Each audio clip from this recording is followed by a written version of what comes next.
with those changes, give me the summary on. Yeah. So section 4.0 was missing 4.1 and 4.2. I think they just got misnumbered. And then 4.3 through 4.5 just needed a quick summary. They just happened to show up blank for us. So I don't not want to approve the minutes because I think the summaries, it was items for information anyway.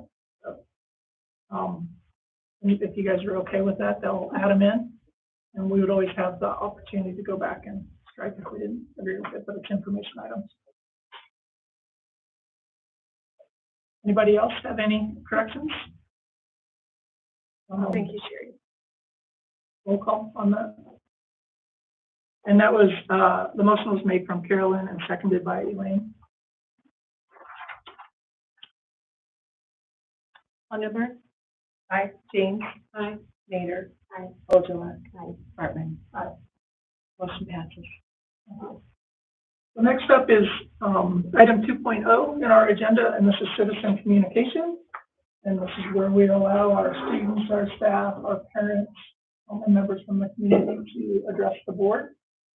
Typically how this goes is that you can address the board, you can speak. I have the people who are wanting to speak, I have your names here.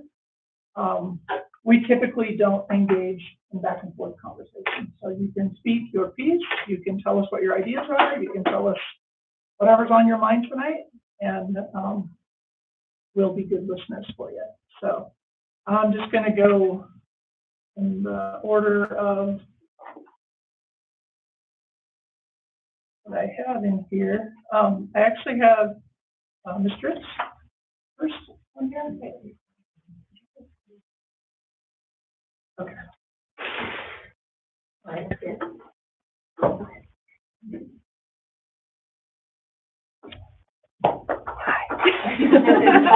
Thank you for letting me speak up here today. I have a letter from the staff. It says, "Dear WCA school board members, we, the WCA staff members listed below, would like to share thoughts on the dress code revisions requested by our high school students. To preface this, we understand that the dress code at WCA is an important part of our student culture and climate. We actively monitor the current school dress code and appreciate the students need guidelines in order to maintain a school environment focused on learning and preparing for the future. With that said, we believe that a majority of our students simply want to wear clothing that represents their personal style and choices and be comfortable during the school day. The vision at WCA is to educate, empower, and equip students to reach their highest potential. We work every day to prepare our students to enter this world with the skills needed to find their place, share their voice, and plan their future. This preparation often involves guidelines and structures while also allowing students to grow and make some choices on their own. Finally, a majority of WCA students are high school students taking college classes.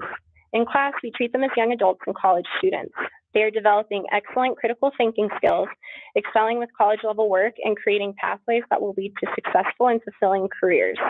Our school has some of the best and brightest students in Northern Colorado. A change in our dress code will not change this.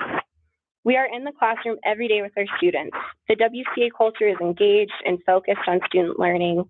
We believe the requested changes are quite reasonable and will not lead to distractions or disruptions in maintaining this focus. We encourage you to consider our students' requests. Thanks to you, WCA faculty and staff, Sarah Dripp, Keely Bradford, Jamie Thornhill, Vanessa Peters-Leonard, James Christopher West, Mandy Lewis, Jocelyn Weiler, Amanda Holler, Rachel Priest, Stephanie Hahn, Greg Mulder, Sherry Frizee, Megan Bellotti, and Jennifer Zapolsky. Thank you. Thank you. The next name I have is Quentin Churchill.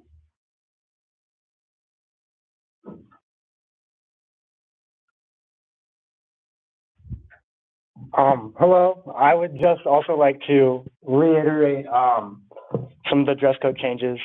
I agree with Ms. Tripp's letter. I think that our students have almost kind of earned some of these dress code changes. I think that the fact that, we have a lot of students here today to represent that we want these changes. And I even know of more that wish to be here but could not be.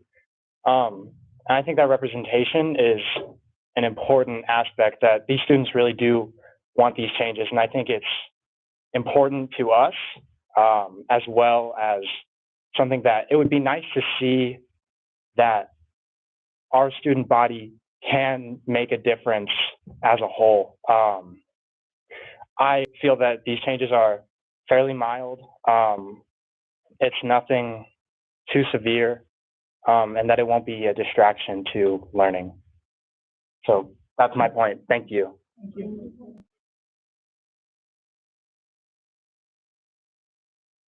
Next up is Trey Cesanova.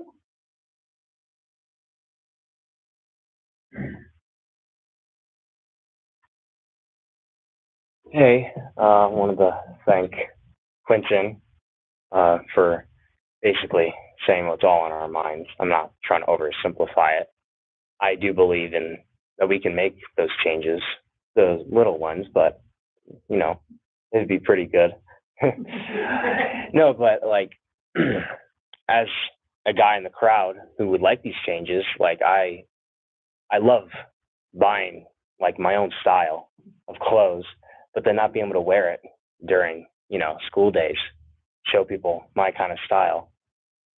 And I think that that's the same opinion for everyone. We all want to, you know, express ourselves in our own way and show people what we like to wear. And I think it'd be a good change. Thank you. Thank you. Thank you. Up is Bella and Lindsay.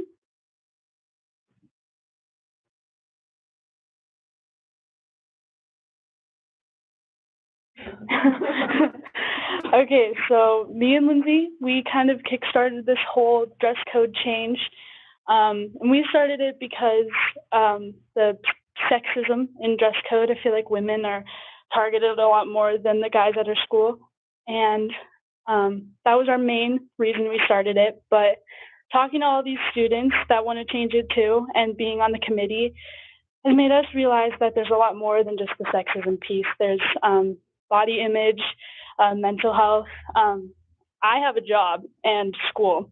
So balancing a school and job is hard on its own. So to come to school in like sweatpants and like not wake up at 6 a.m. and like put on jeans would be beautiful. But yeah, so it's kind of why we started it, and hearing from other students like really put it into perspective that there's so much more that goes into it. Being able to self-express yourself, not just with clothes, but with hair and piercings, like that's a huge part of it too. Today I was having a conversation with Ms. Strips, and she explained to me the difference between active and passive activism. And I think that it's really important that as the young adults in today's society that we need to do the active activism. We need to step up and make the change. And I think that starting young in our high school career in helping with the dress code, I think that that's really important to like shape who we are going to become when we start maturing into adults and learn how to help society. And I think that that's really, really important because today at our school, the dress code it's really outdated. And I think that changing it to today and what fits today's professionalism is really important to the students at our school. And like Quentin said, that we earned it. I feel like at this school we're treated like adults, like with all the homework we have and taking college classes. I think the least you could do is let us wear what we want. So, yeah. Thank you. Thank you.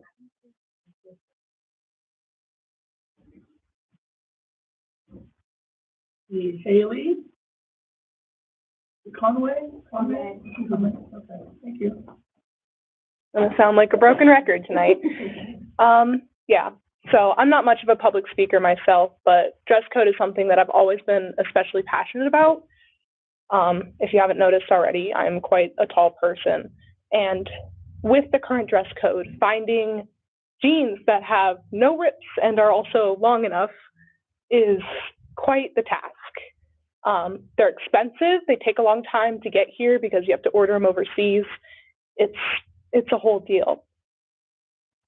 Another issue that I find personally is, like Lindsay and Bella said, was the sexism that came with dress codes.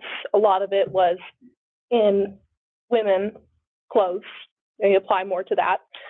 And not only that, but the professionalism aspect. It's for almost a year and a half now, we all went to school in our pajamas online. And nothing changed the professionalism of that when we were all at home. And like Quentin said, I believe that we did earn this, as we do keep up with our grades, we're taking college courses, we're treated like adults. Like I said, broken record, but I completely agree with everything that has been said tonight. Thank you. So, I'm just going to make one more call out of the audience. We've been very liberal with our citizen communication policy. If anybody has changed their mind and also would like to speak, we are fine with that. You just have to fill out a sheet with your name on it, and we'll still let you come up and speak if you would like to. A few of you kind of contemplating this. No eye contact. Okay. Anybody else like to speak? All right. Well, thank you all for. You want to come up and if you just bring me a tag, I'll put your name on it for you. Yeah, I'll fill it out for you. Yeah. I get a letter from you occasionally. Yeah, I know. Thank you. So I really appreciate all my students being here tonight. I'm going to speak from a parent perspective. I've been at the school for 2 years now. I do have a student in elementary school. One of the things I really value is the parent choice that I'm offered in being here. It's what I love about charter schools. I love uniforms at the elementary school. I love that my students can have uniforms at the middle school or more regulated. At the high school, I want to give parents that choice to have more input on what their students are wearing. I want to give students that choice to have more input on what they're wearing. I think it's really important. Switching gears, the administrator perspective, it's really hard to dress code students every day. It's hard because it's hard. Like when I look at a young man's athletic shorts, I don't want to touch the material. I don't want to ask them, hey, do you have pockets on those? It's very hard the way it's currently written to distinguish whether they are athletic shorts or whether they could be golf shorts or that type of thing. I don't want to ask young ladies to put their fingertips at the side and put their shoulders down, because when I ask them, they do this, It really damages the relationships we're trying to build with students, especially the students who really need a relationship here at school. So on both sides of it, the parent and the employee perspective, I think that we can work with our students on this and figure out what they need to be more comfortable here at school.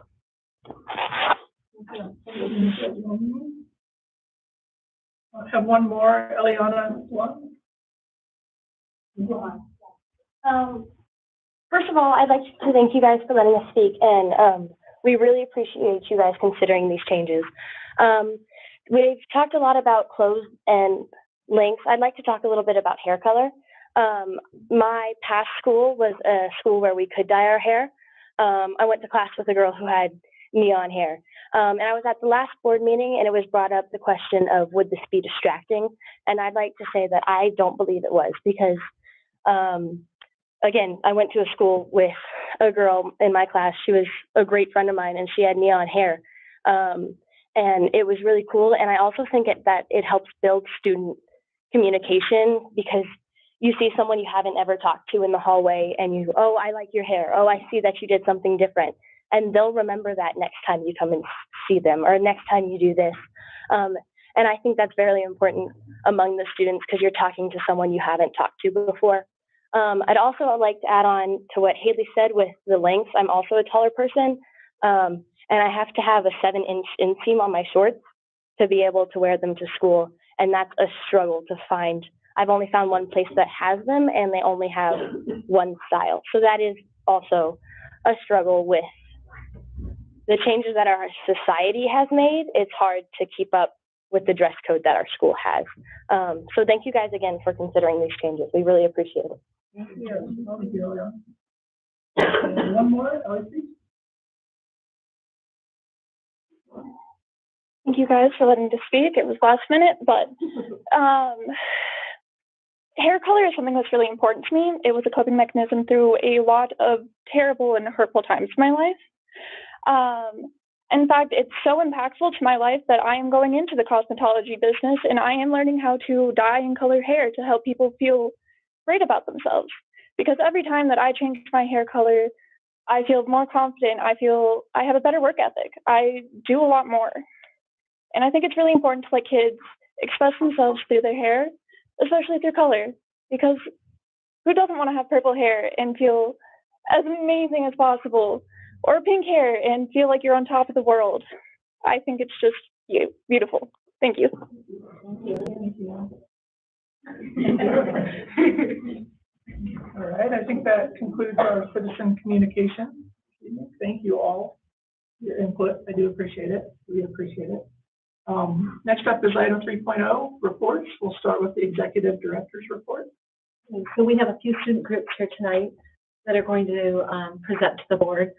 But I just want to highlight a few things that are happening at each of the schools. Over the last month, there's been some fun things that have happened and some exciting things. So elementary school, the PTC put on a family dance night with an 80s theme. It was well attended with all the neon glow sticks, and people just had a great time.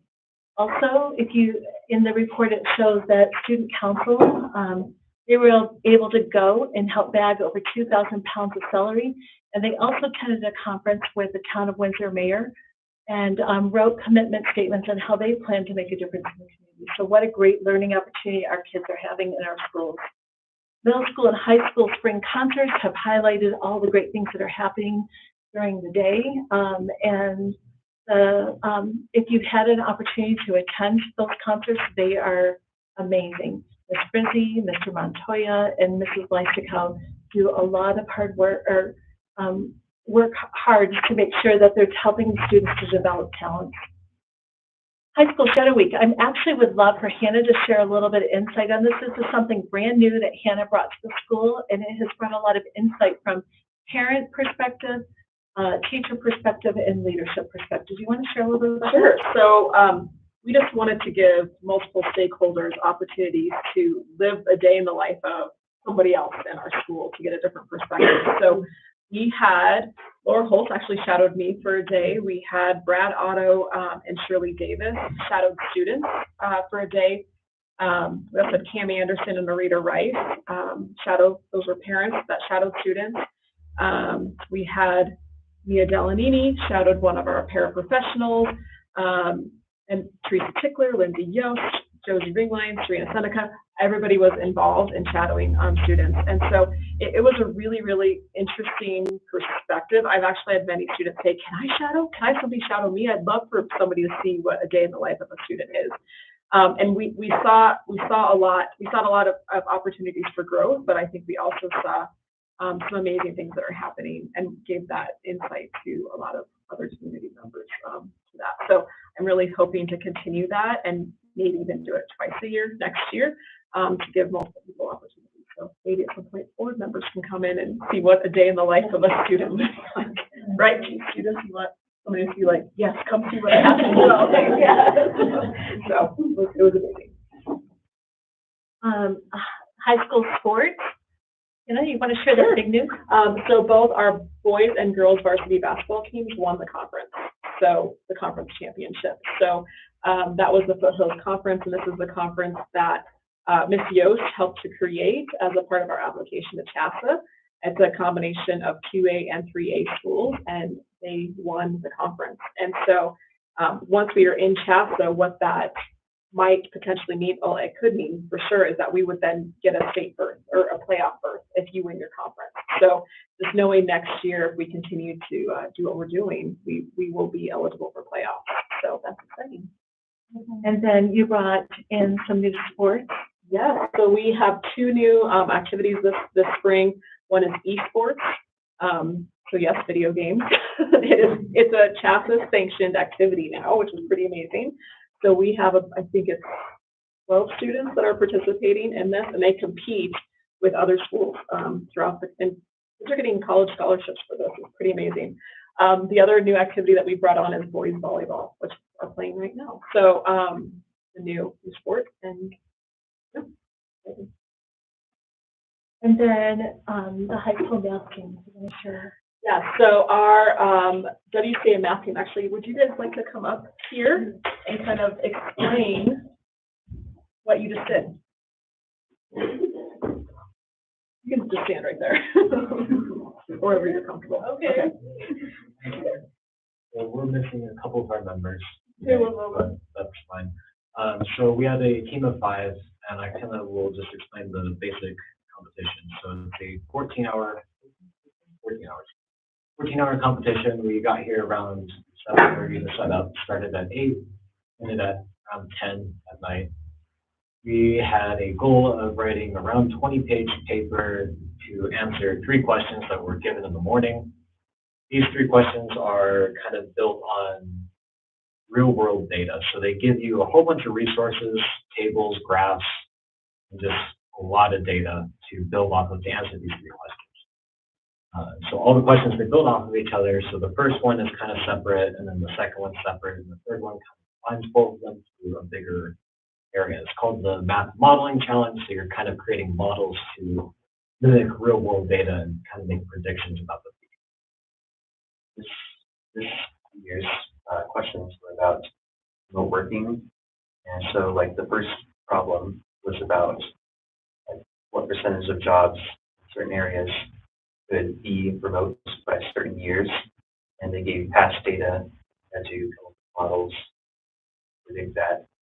And then like the second problem was what are the chances that like both bosses would want them to go remote, and that they would, and the employees would want to go remote. And the third one combined it to actually predict how many would be remote in future years. Right. So we basically just created a model for each of these. It's not like we're getting a specific answer, but it's something you can apply to any city or anything you want to. So a little bit about our process. We faced a lot of challenges through this. First off, like getting the problem off the ground. We all kind of just sat there and read it for like an hour, I'd say. And we never really assigned roles. We kind of just went with it. Brendan coded, and it kind of kept us all sane and created ideas with Aiden Logan. Aiden Barrett complained the whole time. Yeah, and then the first problem, after we finished that, we felt fantastic. We were like, okay, we're done with the second one at 3 p.m. We were still questioning whether we were going to put that second problem in until the last minute, probably like 8 or 9 p.m. We were like, okay, we're going to go with it. And Brendan and I did this challenge last year and we had the same issue. The second problem slumped in. A big issue. So we worked on that till late in the evening. And again, motivation started to dip at that point. But we pushed through and created a paper that I think we're all pretty proud of and maybe a little surprised that we got a scholarship for. But yeah, it was exciting and a really good experience to see what real applications in math can be. So with the whole entire competition being based off of real world data and being able to model these things and make predictions about it based off of data, it kind of translates to kind of future careers. You got to think about your future. You have to be able to predict things. And for personally, I'm going into computer science with software engineering. And with that, you have to be able to make these models and be able to program them and be able to predict this. A lot of jobs now are marketing. Marketing, you have to be able to make predictions about your audience. The retention is all these other thousands of variables you have to be able to account for. And with these models, you're able to do that and be able to create a really good product, I guess, depending on what your model is used for. And it's really just, this competition prepares you for a lot of different jobs.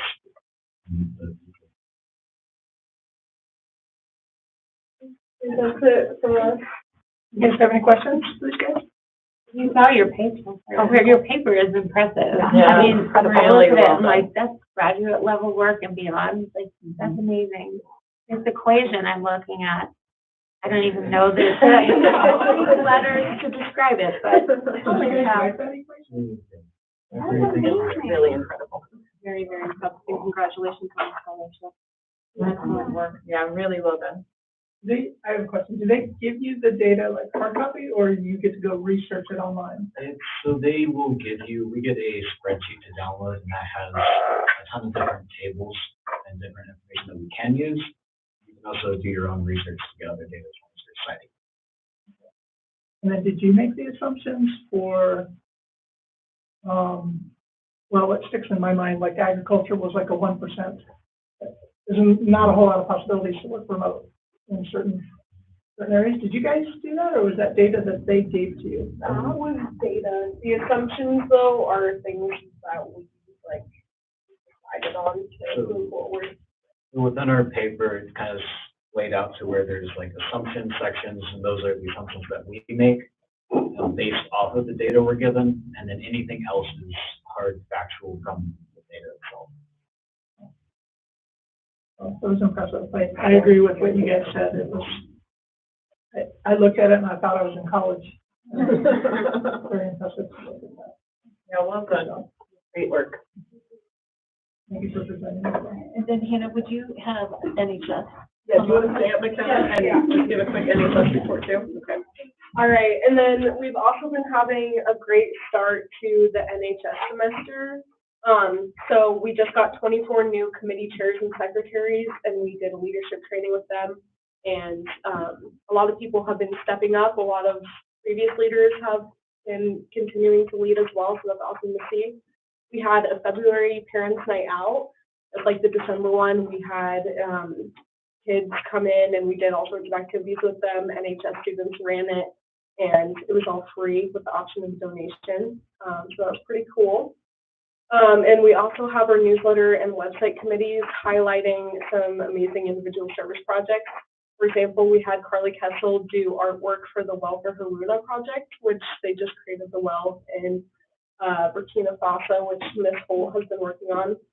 Hannah, George, and Gia Sharma did a donation drive for the Marshall Fire, which they got a lot of donations for. And Landon Ball is currently working on a donation drive as well. Looking ahead, we have a Stone Soup fundraiser the Community Outreach Committee has put together at the Weld County Food Bank, and we've had people sign up to go help on Saturday to do some volunteering for them. We also have SAT and PSAT tutoring sessions being brought by the Scholarship Committee that's headed by Bridger and Hayden Lederhost. We have a service field trip going to Habitat for Humanity and Legacy Health, a blood drive on May 2nd, and the induction on April 19th at 2 p.m. in the gym, which you guys are all invited to. So if you'd like to see our new NHS people get inducted, that is the 19th. Yeah, that's pretty much what we have been doing so far. That's a lot. That's a few things. Yep. Thank you. And Jica. Right. There's not a ton to report this month. We've just been working on planning prom, which is kind of our main focus right now. It's going to be April 23rd, and we're having it in the elementary school gym this year instead of a high school. There's a lot of like problems that we ran into at the high school, and we decided that we could do a better job at the elementary school. And another big thing we've been working on is our weekly fundraisers, where we collect money. It's $1 per person, and then we get a pass from the dress code for the day. And I understand that the board is considering removing ripped jeans from the dress code entirely, even on free dress days. And I would ask that you reconsider that. We make between $80 and $100 every week based on that fundraiser. And we think that it would cut that at least in half if we didn't have that. So I would ask that you reconsider that. And that's all I have for you. Thank you. Just to give you an update, this Monday we did the reunification simulation, and all of our staff from elementary, middle, and high school participated. Fire, paramedics, and police were here, as well as Weld County Emergency Services and the district, as well as state schools. And it was a pretty amazing experience. We did a simulation where we reunified and released students and followed a process to ensure that all students were accounted for and that they were handed over to parents or guardians listed in the IC. So that we had different people playing different roles. Teachers were playing students, and then we had classroom teachers also working side by side with administration. So it was a wonderful it was a great learning opportunity. I learned so much from that experience. Our executive board calendar, there is a few upcoming dates. Our fun run is next week, and that is to go towards turf for the elementary school field beside the playground, as well as the upcoming board meetings. And then lastly, our middle school students there's a group in an elective that is part of problem solving and games. Is that the correct name of the elective? Okay. And they had to come up with a real world problem and how would they solve that problem. And so a group came together and they felt that dress code would be something that they would like to solve some problems on. And so I sent an email that had the petition, their recommended changes, and the letter to the board. So you received that a few days ago. And so they have come to present, and they have actually put together some slides too. So you guys would come up, and then as you're presenting, if you wouldn't mind telling me when to go to the next slide, that would be great, and I'll just turn them.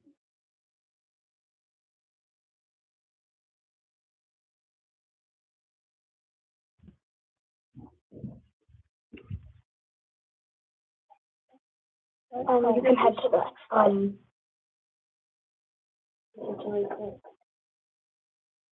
Good evening, everyone. Today, my classmates and I are going to address the Windsor Charter Academy Middle School's dress code. First, would you guys like to introduce yourself? Hi, my name is Addison Wells, and me and Sarah are going to be talking about the list of suggested changes. My name is Sarah Armstrong, and I will be talking about the list of suggested changes with Addie. My name is Morgan Bergen, and I am talking about the boundaries we should still have. And my name is Jack Levitt, and I'm talking about why we want this change. To start, we would like to lower the current dress code because we think that the current dress code is not at the level of comfort we prefer, and we are unable to express ourselves in the current dress code. We have a list of changes to suggest. So number 1, jeans with no holes and be allowed to wear them every day instead of just Fridays. Number 2, leggings with a shirt or a sweatshirt that covers your bottom, just so there's no distraction or anything. Number 3, any sport jersey that is school appropriate and or school sports jerseys, like this one. Number 4, multicolored hoodies or sweatshirts with school appropriate designs and no offensive language. Number 5, athletic pants but no athletic shorts or sweatpants. So no athletic shorts such as these. Number 6, t-shirts that cover your shoulders along with school appropriate designs and no offensive language. And the t-shirt must be at waist level. Even though we want to change the dress code, boundaries are important as well. The boundaries we have found suitable for the students are no holes in jeans, no tank tops, no inappropriate and or offensive designs and language, no inappropriate logos, no sweatpants, no fishnets, no sports shorts, no spaghetti or lasagna straps. With these boundaries, the students can wear close to anything they would like, but still nothing inappropriate or unnecessary for school. We collected 216 signatures on this petition form, all the people who want to lower the dress code. We went around and asked many middle school students to sign our petition and collected many signatures. This petition is just to see how many people really want this change. Like Jack said, 216 people signed this, and we would like you to consider this when you make your final decision. We also have looked over the petition, and we noticed a few errors. Students have written names other than their own, and that is why a few names have been crossed out. That just happened today.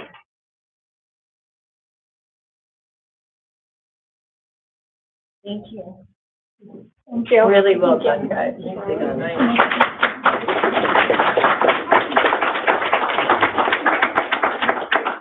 Can I just tell you guys, like, I just flipped to this.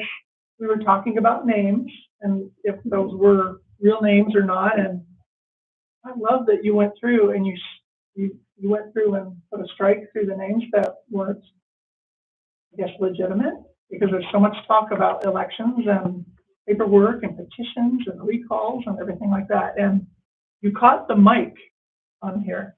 Because Mike and Mike, if we're looking at forensics, we're exactly the same, just different last names. So that to me is the most impressive part of it.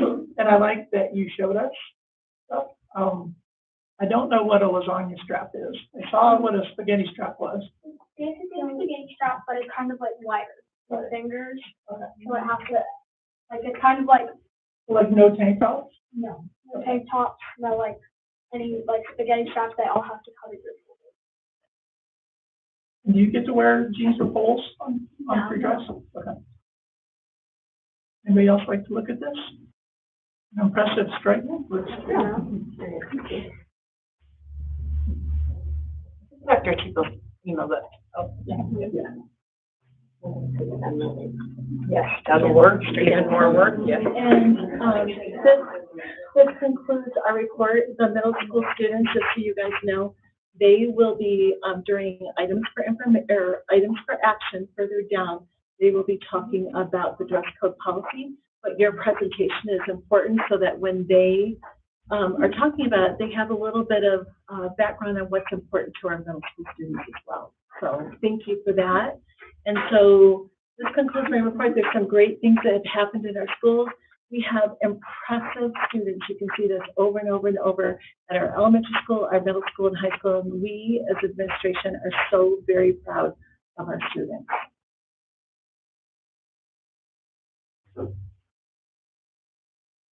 So item 3.2, executive board reports. This will go in order.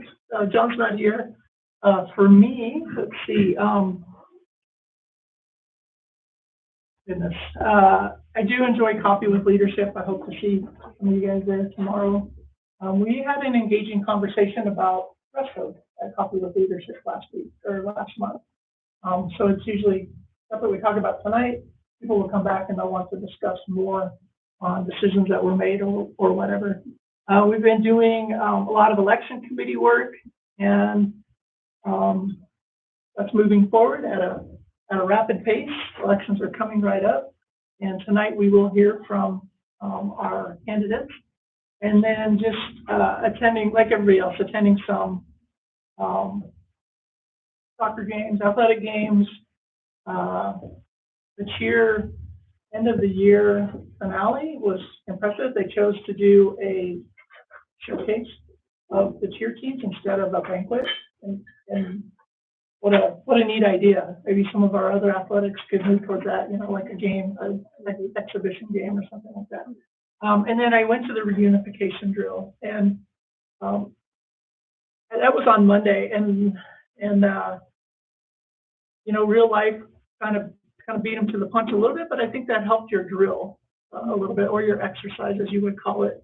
And I've heard really good comments from staff about it. I think that's the first time you've had a live, like not a tabletop simulated drill, correct? Yeah. So for being the first one, I've been to 100 plus, and I think you guys did really good for that being your first live drill. Thank you. And we approached it from this is a learning exercise. Thank you for inviting us. Donna? I think we'll be going more in depth into the budget, basically our tax return. So I think I'll probably. Lynn? I have not been able to join anything this month, but we have staff meeting on the 18th, so I'm excited to dive into that. So all the survey results with the team. I'm excited about the National Honor Society, but March is quiet for me. It's a fairly quiet month for me. I did attend the Coffee with Leadership the day after last month's meeting, and it was good to hear some perspectives.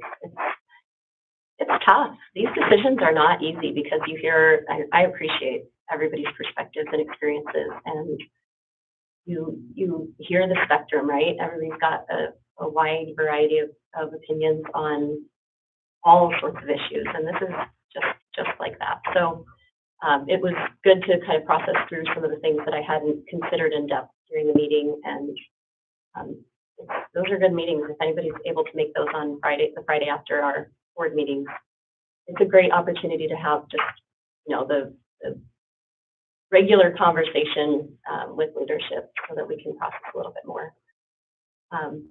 So I did that and prepared for putting my name in again for another board election. So it was a slow month with break thrown in. Didn't have a 30, safety meeting. 30? I can't remember. So, but I have gone to some soccer games. They're doing really well. Really proud of them. Sorry, Carolyn. You're good. But just to put on your calendars for, hey, we are talking about these online seminars for parents that involve security, and so I'm going to be giving a discussion on how to protect your kids from pornography, because that is an area that I work in. Not pornography, but I always feel my foot in my mouth every time I talk. No, okay, so I'm oh my gosh, okay. I'm a therapist who works with people who are struggling with pornography issues. So not just that, but that is an area that I focus on. So that's in May. It's in May. We don't have the date yet. I'm still working on it, and Becky and I are meeting, Dr. Peoples and I are meeting, and April 12th to nail it down. So just look for that on the horizon. It'd be really cool if you could attend and just get started on understanding how to have these conversations with your schoolers, even middle schoolers, because it's not if, but when they're exposed. So, that presentation be online, like Zoom, or okay? Hopefully I don't stick my foot in my mouth. I'm going to work on this. You lighten you can kind of lighten the mood in the room. I think, yeah. Thank you. That's it for our executive board report. So section 4.0 is items for information. So we're going to start with 4.1, executive board election candidates. However, first of all, Courtney, sorry. Yeah, if you could come up and give sort of an update as to what the election committee has been up to. Yeah. And we're all ears for you. I'm so glad for you. Thank No, you. it's great. So I am Courtney, and this is okay. Our crew, our committee consists of Cody Bowden, Libby Clark, myself, Dr. Peoples, and Sherry Bartman as the liaison. We initially had 4 candidates apply, or potential candidates apply. One had to withdraw due to work conflict, so she withdrew her application. So we do have 3 standing. We have Holly, Adrian Jacobs, and Jenny. And Adrian will be doing her film. She did her film, and so that box is checked. So then basically everybody qualified, as you know. One of the things that we did want to bring up as a committee, and I'm going to read this so I stay focused and on task, because I will get directly off point. But we were faced with an issue that fell into a gray area due to the guidelines or rules, however you want to phrase them, for the committee itself. And being that I'm completely new to this committee, I have no idea what I'm doing, other than I'm here to help. So in the committee's viewpoint, due to an application being turned in late past what we considered the deadline to be, which what was advertised online was, and in our training and such, was that applications were due by March 14th. March 15th arrived and an application came in. So that posed the question, is it allowed? Is it not allowed? Because in the committee's mind, the 14th was what was stated as applications were due. However, it also was that the committee was to discuss and approve potential candidates on the 15th. So could that application still qualify? Because technically we weren't reviewing them until the required date of the 15th, where we had to make a decision and make sure all of the boxes were checked and everybody qualifies. So that, again, what we discussed, and there was a lot of mixed feelings because I am a rule follower to most of the things. It was a hard line is a hard line, and that is that, especially in the instance when it's an election. My initial comment was, well, we're not dealing with anything major, because yet the people still have to vote, right? So it's not like we're saying you are for sure in the seat and we've just given it to you. But still, it is a big deal because it is, in fact, an election. So we would, as a committee, I feel like that point of it is to make sure that everybody that is wanting to be a candidate has the equal rules and guidelines, I guess, as everybody, and that no preference is being given to one person or the other. So after a lot of discussion of trying to figure out where that application should lie, should it be rejected or should it be accepted? We came to the conclusion that because elections are a really big deal, as we saw in our own nation,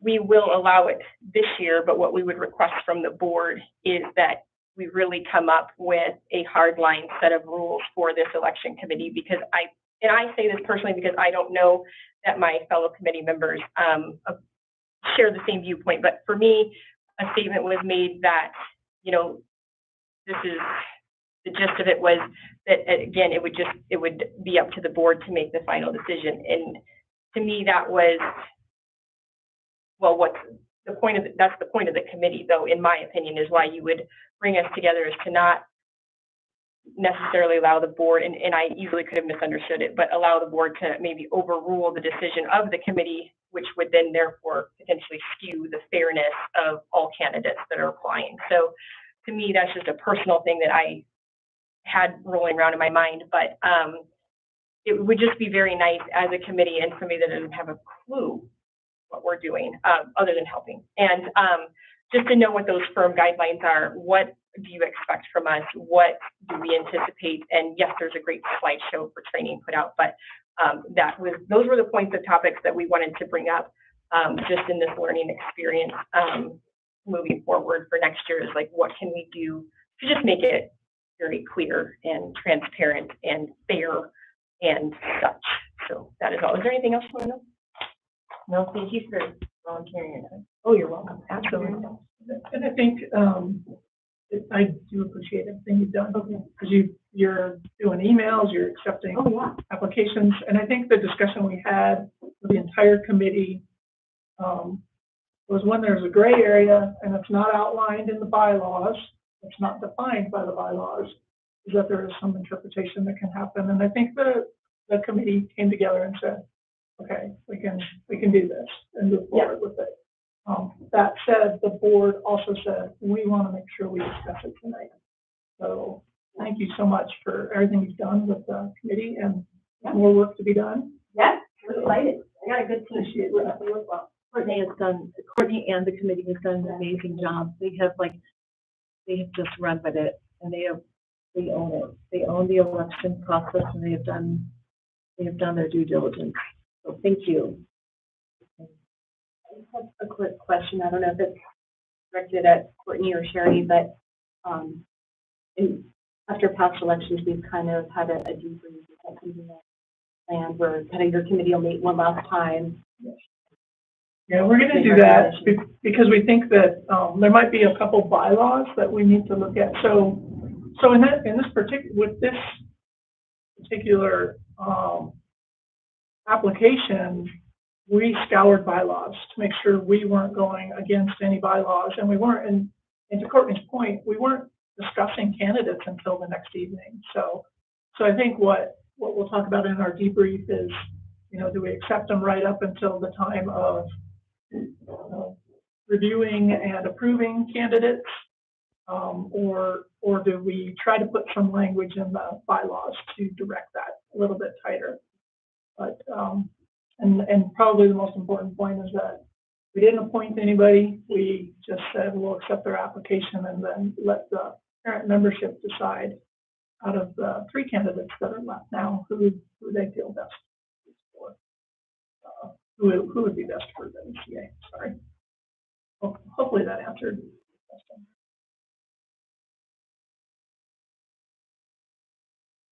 So at this point, we have, out of the 3 candidates that Courtney shared, we have 2 remaining candidates that need to have their videos taped. One of the things, just a reminder, the board we shared so that there's equity in the process, is that videos needed to be live and that there was 1 take and it's cut off at 5 minutes. So Adrienne Jacobs was approved by the committee.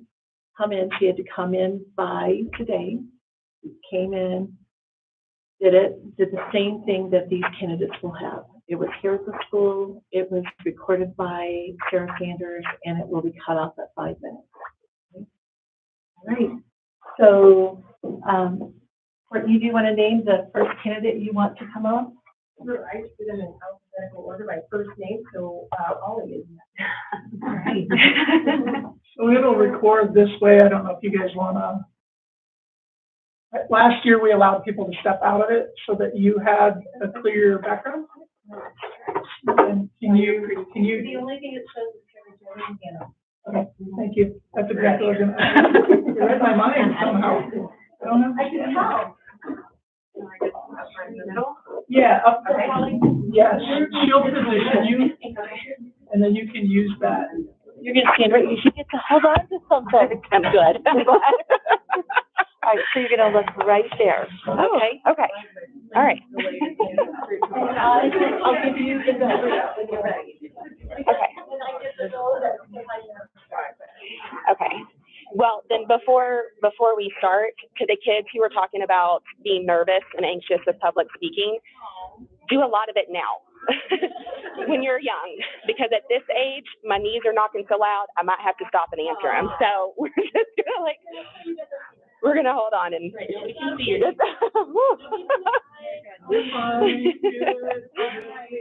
We're going to go ahead in just a minute, and I told Holly that when I give the go, that's when her 5 minutes starts. So I want to make sure she gets the full 5-minute quiet. So we are giving 1 second.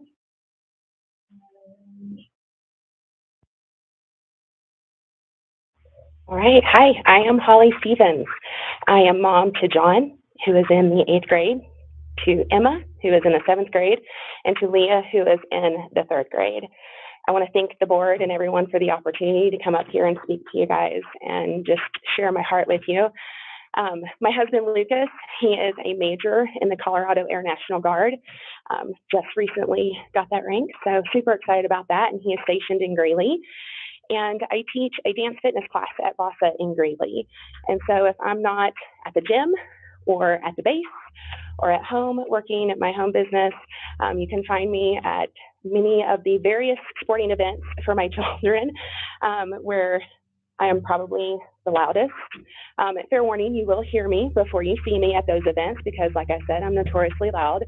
I love nothing more than cheering my kids on. My eyeballs are probably going to leak during this, but my kids are my heart and soul.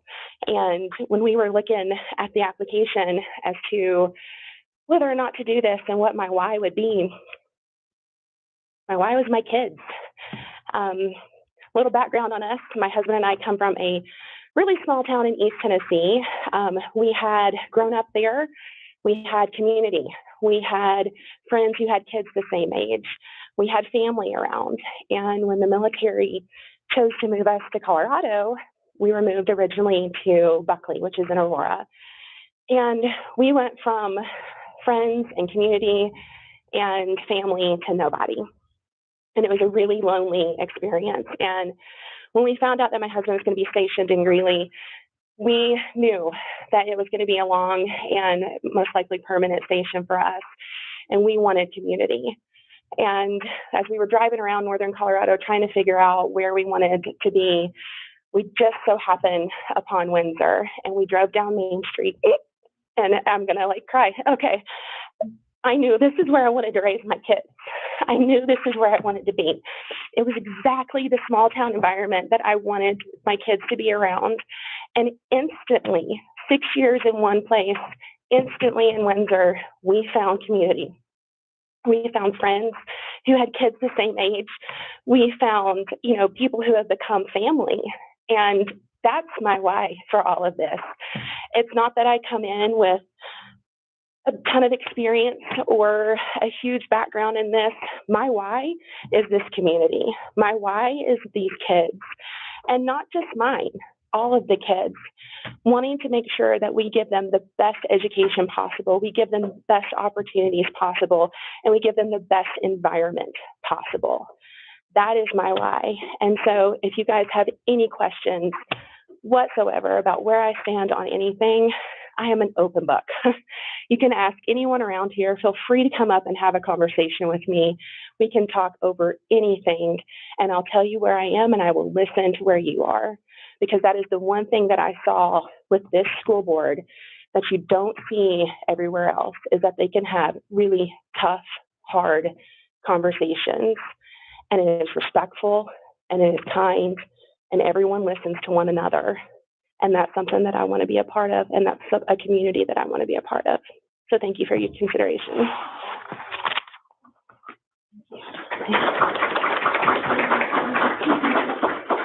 Sherry, are there questions this year? I think we've done it. Questions for everybody occurs at the town hall, but I believe that we did have questions Last year, yeah. Yeah. My only qualm with that is that we're missing a candidate. But I guess, maybe that. What do you think, Courtney? Are you okay with that? So we did last year, remember? Because when John was running against, I asked them, I was asking them questions. I think I'm okay with it. It's not outside of it. Well, it's unwritten, honestly. So the limitation would be that it's for board members to ask questions of the candidates. And then if any parents here or students want to ask questions of the candidates, then we do so at the town hall style meeting, which is more open. But I think this is an opportunity for board members to clarify. Is there anything that it wasn't stated that she was missing out on able to have questions asked of her? Maybe we wait till the town hall in the realm of freedom. I'm okay if you want to ask the same. I think what I'll do is I'll write down the questions, and we'll ask the same of Adrienne and just ask if she would like to reply.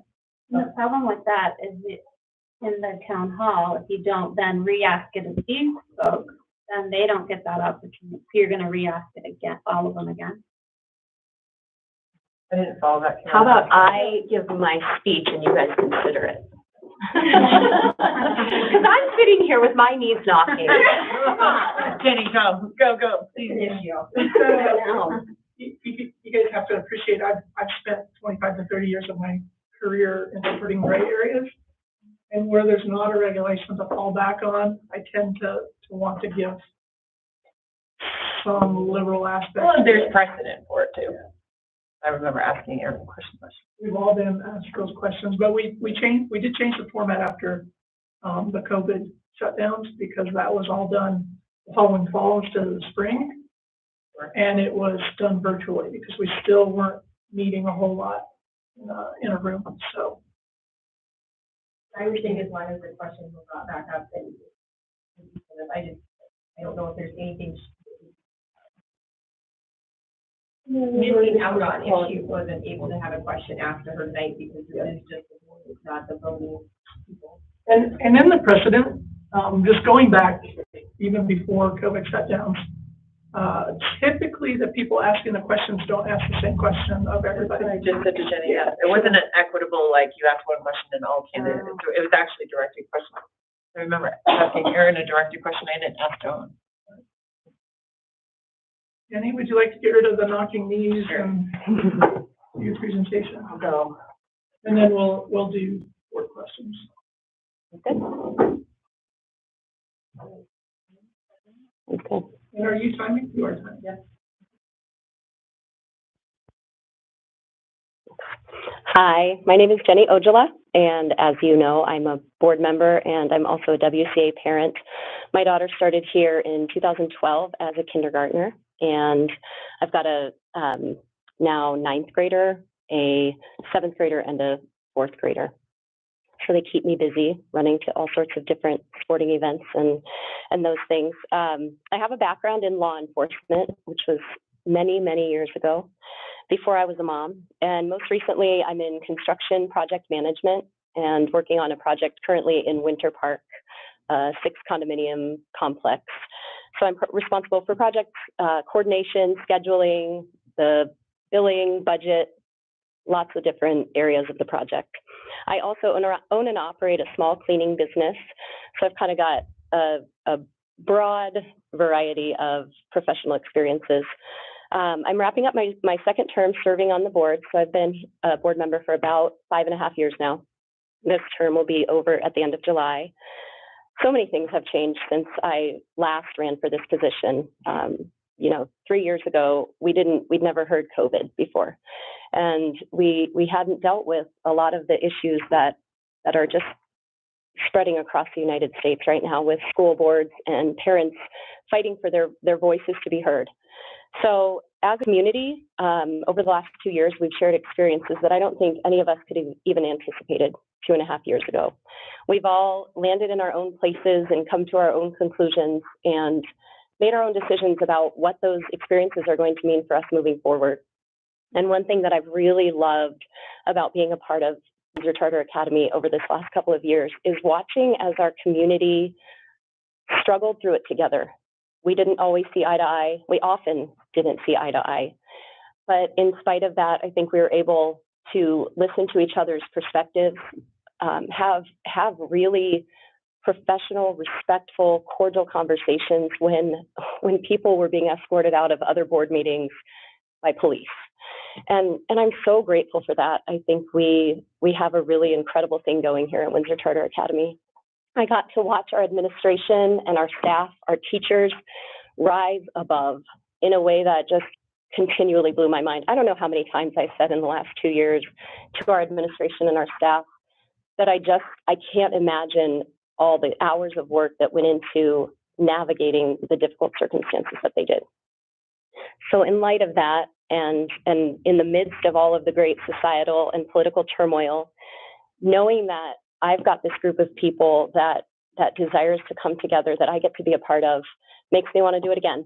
So that's my why. I feel like from the time when I ran 6 years ago to today, I've grown as a parent, I've grown as a person professionally, and most definitely as a board member. I think if you were to go back and listen to my speech from 6 years ago, I was passionate, but I was also really naive.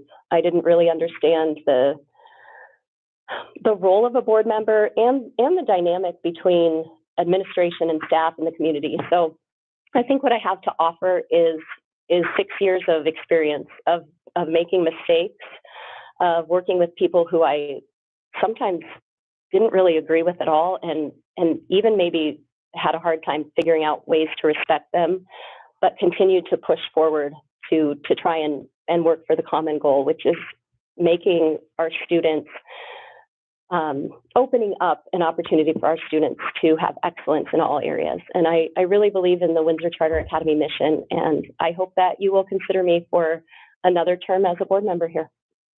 Thank you.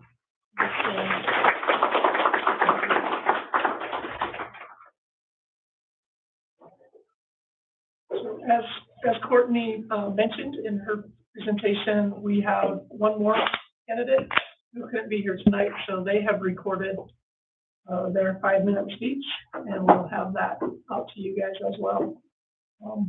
And then all of these will be posted, just like we did last year, to the General Academy, so they can watch them. Elaine, did you have a question? Do you want to start with questions? I did. I'm going to start with a question. Thanks. So Courtney, my question's for you. If there's an area of improvement that you see at WCA, or an area of improvement that you've heard from other parents, what would that what do you think you're passionate about improving at WCA? Holly, sorry. Yeah. I'm like, Courtney, you feel like it? You know, I think we're coming off of a really hard year where parents weren't, you know, really able to get in and have a lot of access.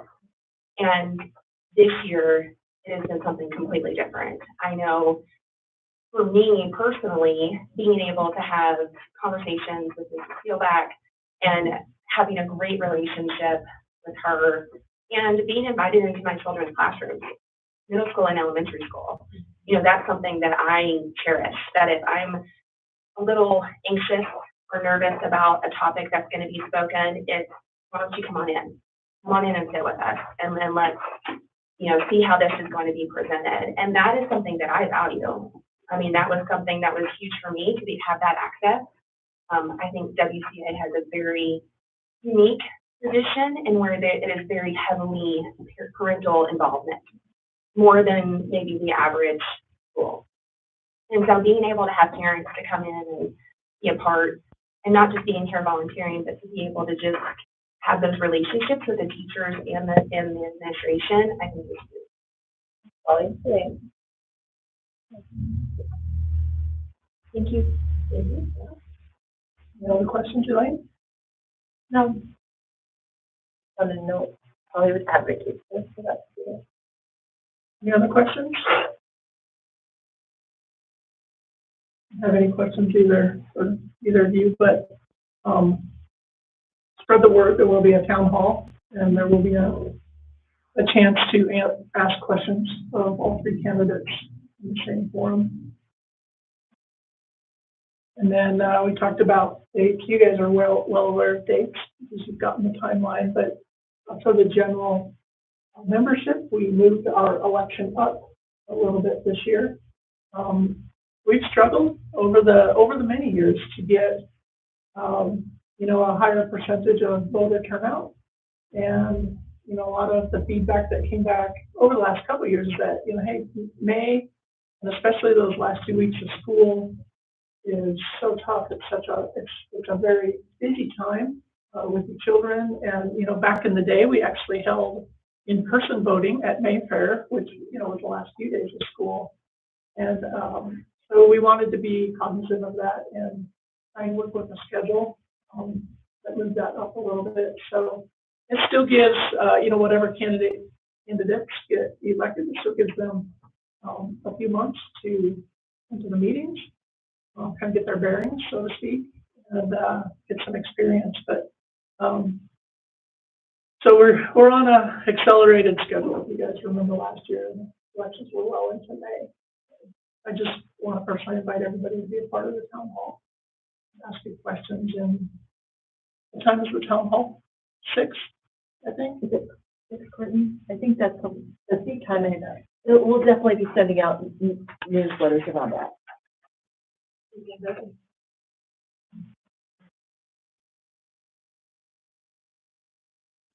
Yeah, I don't have the time on it, but good question. We'll get something out to you. Thank you. All right. Oh, I think that's it for the. Jerry, I'm sorry. Is the town hall virtual this year, or it's here? Oh, it's virtual. Sorry.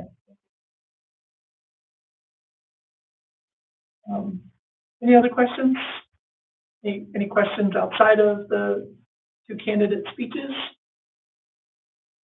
Sorry, I keep looking at you guys, but you can't. Okay. Sherry, can I request a restroom break? Yes. If there's no other questions. This is actually a good time to break if you're okay taking a quick break before we talk about the calendar waiver. So we'll take a quick break, let's say 7 minutes until 7:25.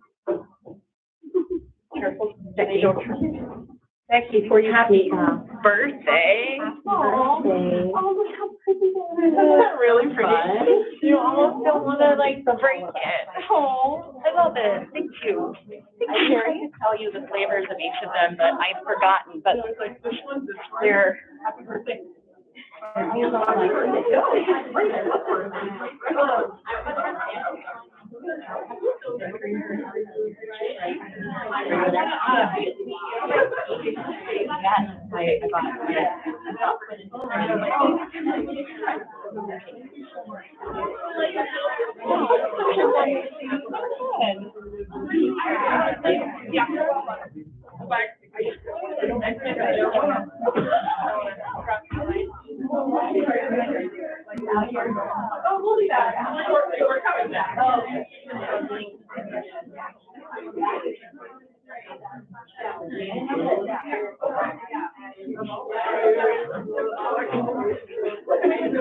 But it also is,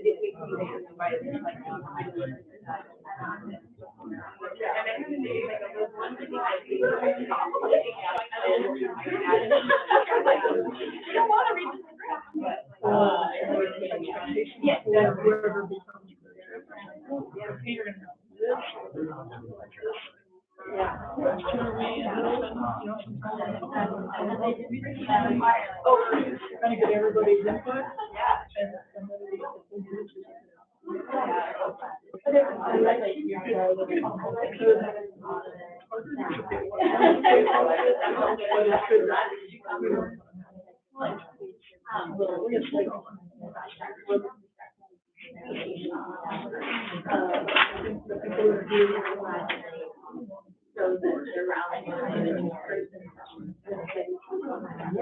Yeah, I was hoping that, yeah, Morgan wouldn't, I mean, just add that, like, I get it.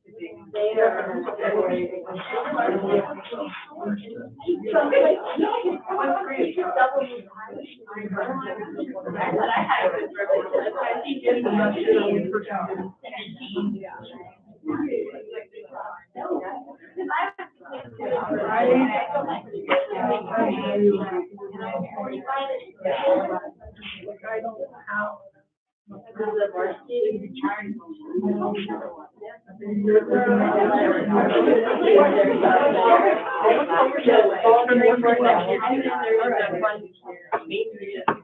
We appreciate it. Yeah. Thank you. All of these things are important.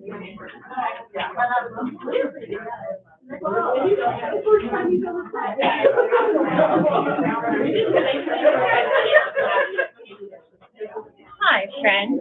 Hi, how are you? Look at him with all these snacks. Sergey sits down and she's like, can I have Are we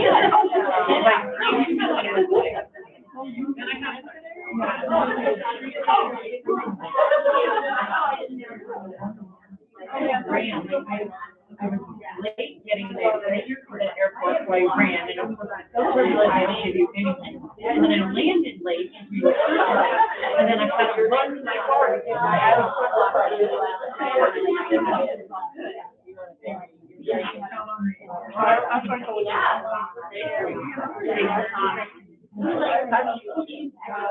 How are you?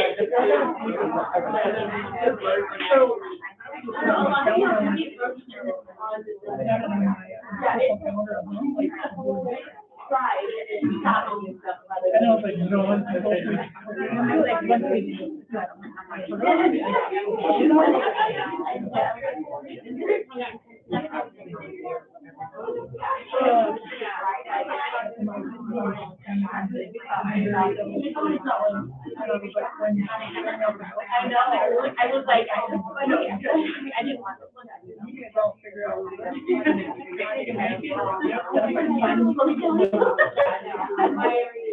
I'm a rule follower. Yeah. but we should go.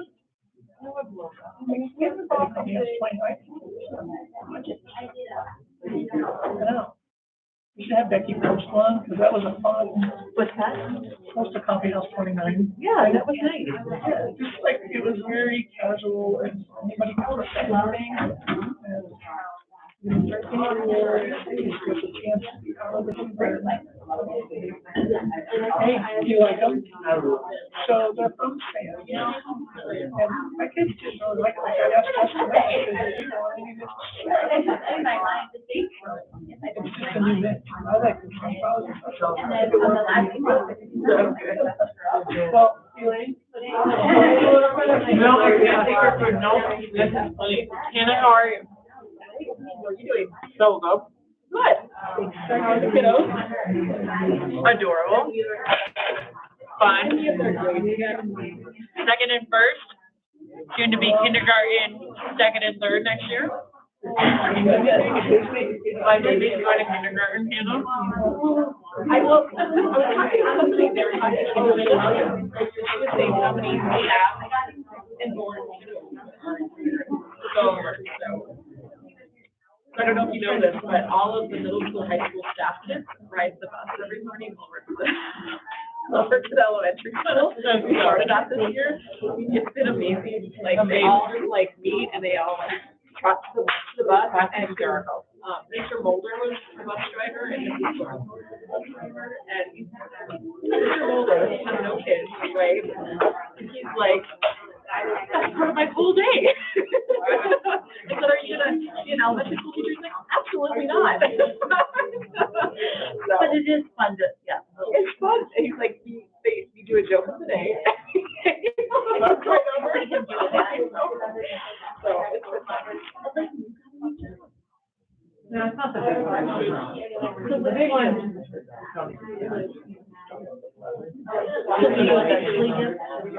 Will you eventually go for that? Yeah. Oh, yeah. That might come through. Good though. That's why I asked you. You can end up for profit though. You know, like 401k or something, you know. I'm like, yeah, they're like, yeah, no, not yet. I'm like, oh, okay.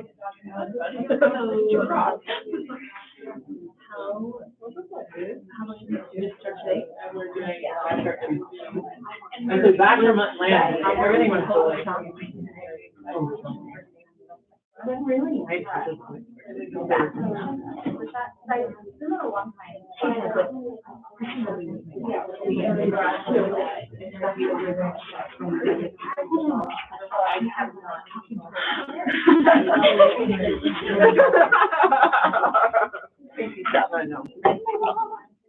How was your birthday? You hung to do it. The fact that you hung in there. Well, I mean, you did. I reported the video, and it's just not nice. It's really a one person. So she had to pick it up, kind of the people that she was. Yeah, and those people are great. I do. There's like still good things, but it is crazy how one person can just think the life. Yeah. And that's where she was the buffer. Oh, that's like something she thought. Yeah, right.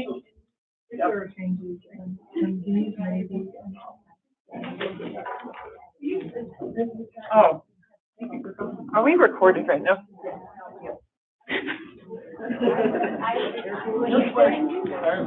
Well, I just broke that rule.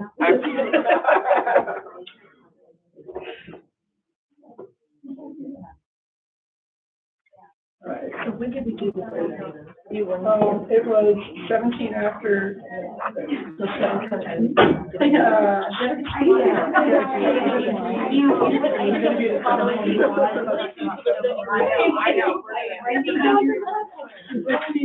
So my flight to Atlanta was delayed, and I was delayed getting there. So I ran into the airport, got directly on the plane, and it was are you guys ready to get going again? All I need to do is that packet.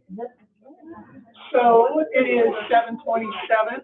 We're back from break, and we are going to move forward with item 4.2, calendar waivers for the charter contract, and Executive Director Hinkles.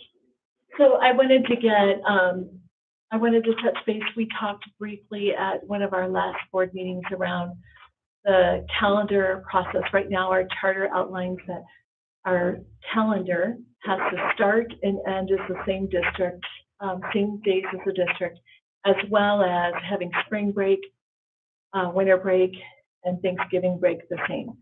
And so we can, when we put the application in a few years ago, we put in a request for that to be waived, and it was not approved. So talking to Dr. Blanc in one of the most recent meetings that I had with him, I said, would this be something that he and the board would be open to? And he said that he would be open to it and that he would recommend that we bring that forward.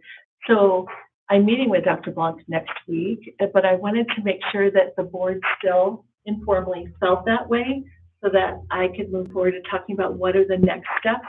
when it comes to, does it need an entire, like, is it an addendum to the charter, or is it a whole charter renewal process because we're asking for something to be changed? My belief is it's just an addendum, but we'll be talking about that at our meeting. So I just want to make sure that we're all on the same page and that the board would like to learn more about what those options are before I move forward. So just wanted to open up that conversation and see where the board was informally. Go, Elaine. So,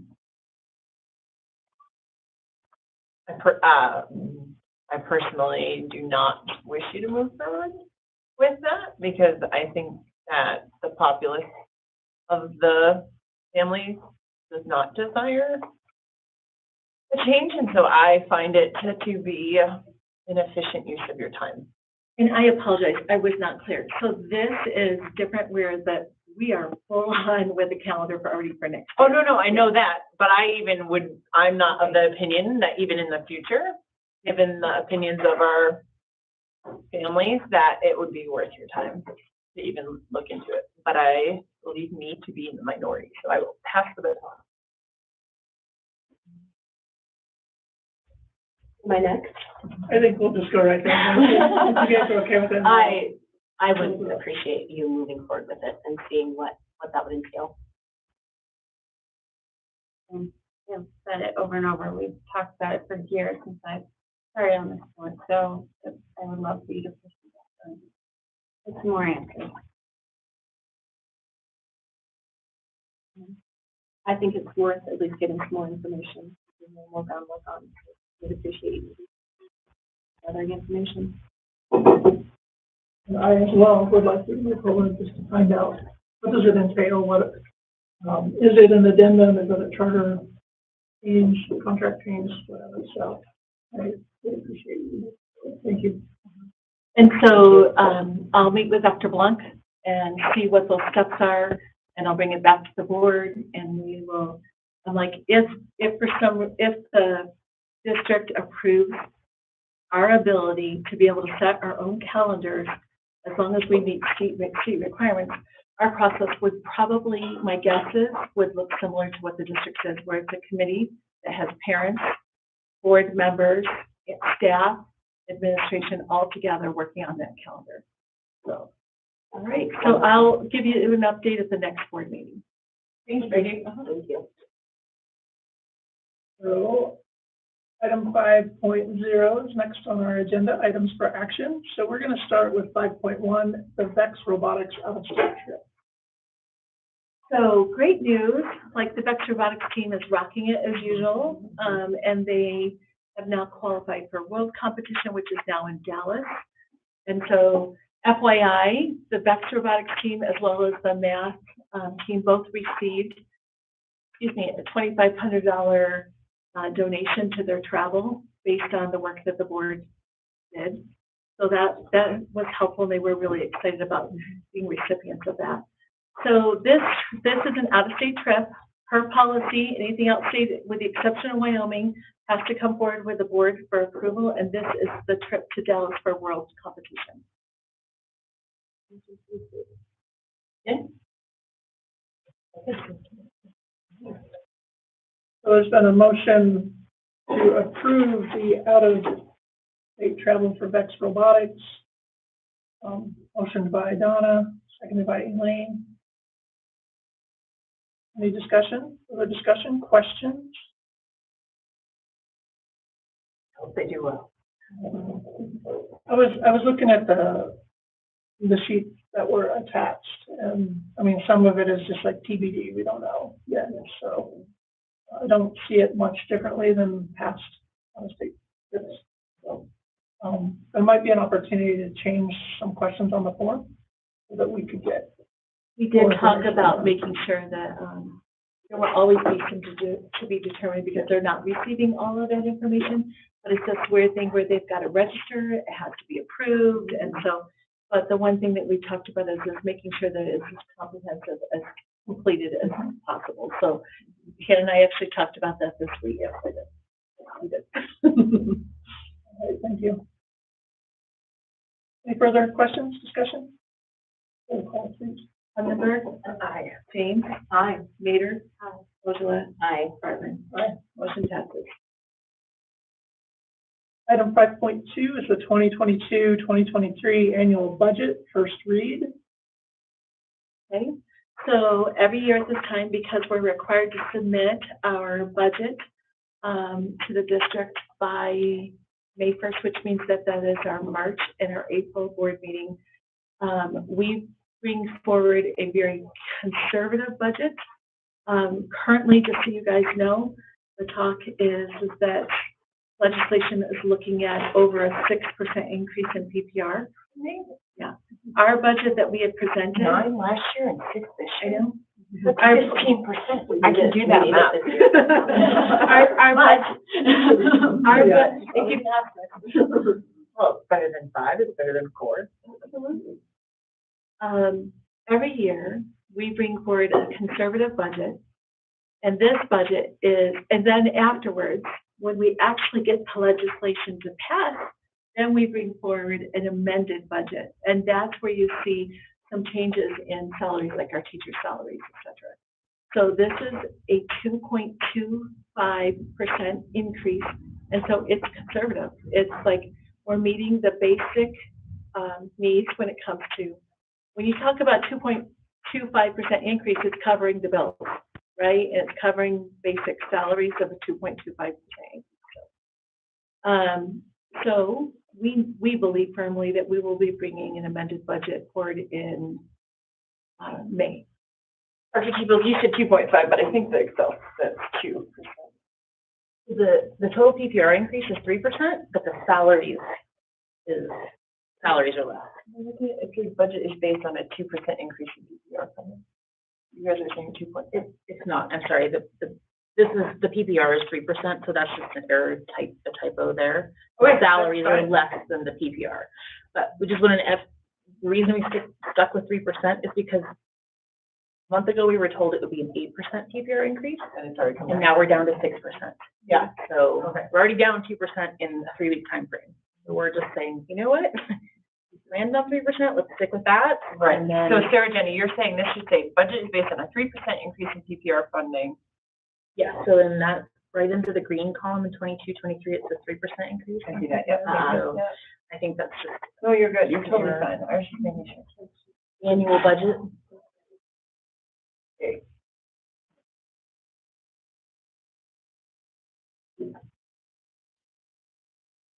While you guys are looking at a question about, one of the green highlighted items was an increase for marketing enrollment needs. Could you give us more information about that? Yeah, so if we're talking about like balancing, we want to make sure that we're not losing students and that we're continuing to recruit for new incoming students to WCA with the potential of opening a charter school. We, just like this charter school, have to do our due diligence of getting the word out about the great things that are happening in our school, so we need to increase that funding and marketing. So there may be potentially an additional added to that if we do have more money that comes in and the legislators pass it. We have reached out to a third party to talk about different tools that they could bring to the table to be able to evangelize the great things far and wide here in this area. So even though we have a really strong wait list, especially K-8. So wait lists, yeah, so wait lists are interesting because wait lists don't necessarily represent that they are 100% WCA. They could be on a wait list for SENT, they could be on a wait list in the future for this new charter school, they could be on a wait list for RES, and so they're an interested family, but they're not necessarily a committed family. You have data from the past, like what it turns into, like what percentage? Well, we go through our, we always end up with a surplus in the younger grades, like K1, 2, but we eat through our wait list every year. When it comes to like the middle school, high school, there might be just 1 or 2 here or there. I have a question. Sorry, Sherry, were you? Yeah. Sarah Jenny, are there, like, the salaries include a 2.25% increase, but is there additional FTE from last year to this year? We're not in, so the elementary school isn't increasing people. They have had slight increases in time. So we had a couple of people who are 0.72 who are now going to 1.0 and then 0.8 going to 1.0. So there's like tiny increases in FTE. And then we are adding one full FTE at the high school level because they've had the most growth. You're only adding one? Because we have a ratio, and so there's an equation. So one more teacher because of a small growth in high school. Yeah. And I feel like because it's kind of stabilized. Oh, that's great. I had no reason why I thought it would be more, really. But. And then again, that salary column also, or the salary cell also includes the horizontal movement and the merit pay. Yeah, I saw that. That's excellent. Yeah. Well, and what's interesting to your point, Elaine, is a lot of you guys have been on this board when we talked about expansion and organic growth years ago, and to realize that we are almost at the end of the era of that expansion. That shows how long you guys have been board. Dinosaurs. So I kind of felt like deja vu when Sherry was asking you this marketing question, because we had this exact same conversation last year about the increase on that marketing line. And I would have loved to know some type of ROI of the increase from. Yeah. And we can, because if we're doing it again, we should show the efficacy that it worked the last time. Well, and the amount for marketing right now, let me find it. So we went from 19,000 to 22,800, and so that's not a significant amount. And so that's just a little bit like inflation has gone up, so product costs have increased, etc. This really is, it's a little jump, and it's really more inflation, to be honest. Services cost more, etc. What we are meeting with is that third party. That will be where we could potentially see a decent jump. Let's say that again. So this right here, while it's a jump, addresses inflation, the cost of products. Oh, no, yeah, totally. So if we have a budget that increases and we come back with an amended budget, you will see a jump that addresses that need for that third party. All of this right now currently is in-house. And it includes job marketing, so that's expensive. So just know that this isn't just, Facebook ads and things. That's not what this is. We spend about $5,000 at least paying for Indeed services because we're wanting the highest quality candidates, so we need to pay for good efforts. Do you guys advertise your jobs on LinkedIn? We do it on Indeed. Indeed, there was an article, I'll try to find it, that Indeed is going out and LinkedIn is going in, and the success rate of keeping the people found on LinkedIn is significantly higher. So the people that you hire, like, they have a higher turnover. Anyway. Good to know. The other thing, like, to piggyback off of Sarah Jenny, we've had some really interesting conversations this week with administration, with Sarah Jenny and Sarah Sanders, and we've talked about, like, this money is not just around student recruitment and the marketing around this, but this needs to be around our staff recruitment and the marketing around that. So to give you an example, and it's important for our board to understand some of the challenges that we're facing. Job fairs in the past, we've seen them dwindle over the years, but significantly from last year to this year. Typically, we would have 20 to 30 people signed up for interviews during a job fair when we go over to UNC. This year, our first day, we had only 8, and they were begging people to come and sign up and do to do an interview. So we're not, well, obviously we know teacher prep programs have decreased significantly. So they have shown like about a 30% decrease. Well, what that means is, on average, that's an average. So teachers are going to go to high-paying districts, and the rural schools are going to have lower. So this average, like of 30%, you could see schools that see a 40% decrease in new teachers coming in or higher. What that equates to is you still have to teach. Your students don't go away, so that means increase in class sizes.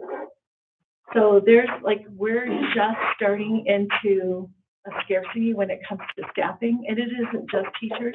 We have scarcity when it comes to paraprofessionals. I sent you an article earlier this month around principal turnover rate across the nation.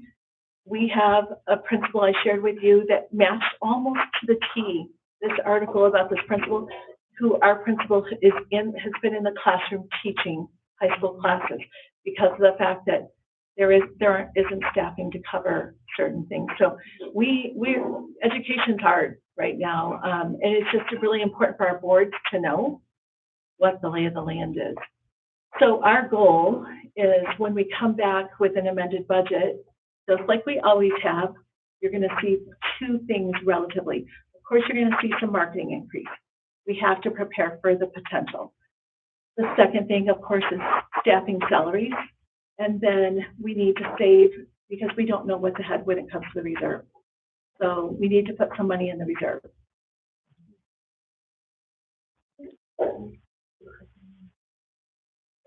You're buying new ELA I remember that for everybody. Yeah. So K-12. Yeah. It's so great. We have like a rotation. Yeah. Of history, science, English, math. It's all this beautiful. It's incredible. So Sarah, Jenny, I have another question. This, on the revenue side, that food service revenue of 800,000? Remember, our food service department is self-contained unit. No, I'm totally aware. My question is that government funding? That's kind of, However, they're talking about that going away so that next year it won't be free. So once we know what happens. But that's my question. Is that the government one or is that that would be government revenue? What is it when it's family paid? It's about 500,000. Yeah. But it's significantly less. It is because less people buy, there's less revenue coming in from meals. Yeah, I'm just saying, yeah. But your food costs and your supply costs Are self-contained, right? I'm totally aware. Yeah. It's going to be interesting to see how that plays out. There's been a lot of pushback from the latest federal decision because that doesn't outline that universal meals. Right. So hopefully that changes. I don't really, it's bad if they take it out. I don't renew. Is it a renewal? Well, I saw it, like 437,000, right? Food services. Revenue is, yes. Revenue. Oh, what are you talking about? So remember, you have to take the food service salaries and benefits and add it to the food service cost, and that should match the revenue very closely. I remember this issue. I mean, it's not new, but.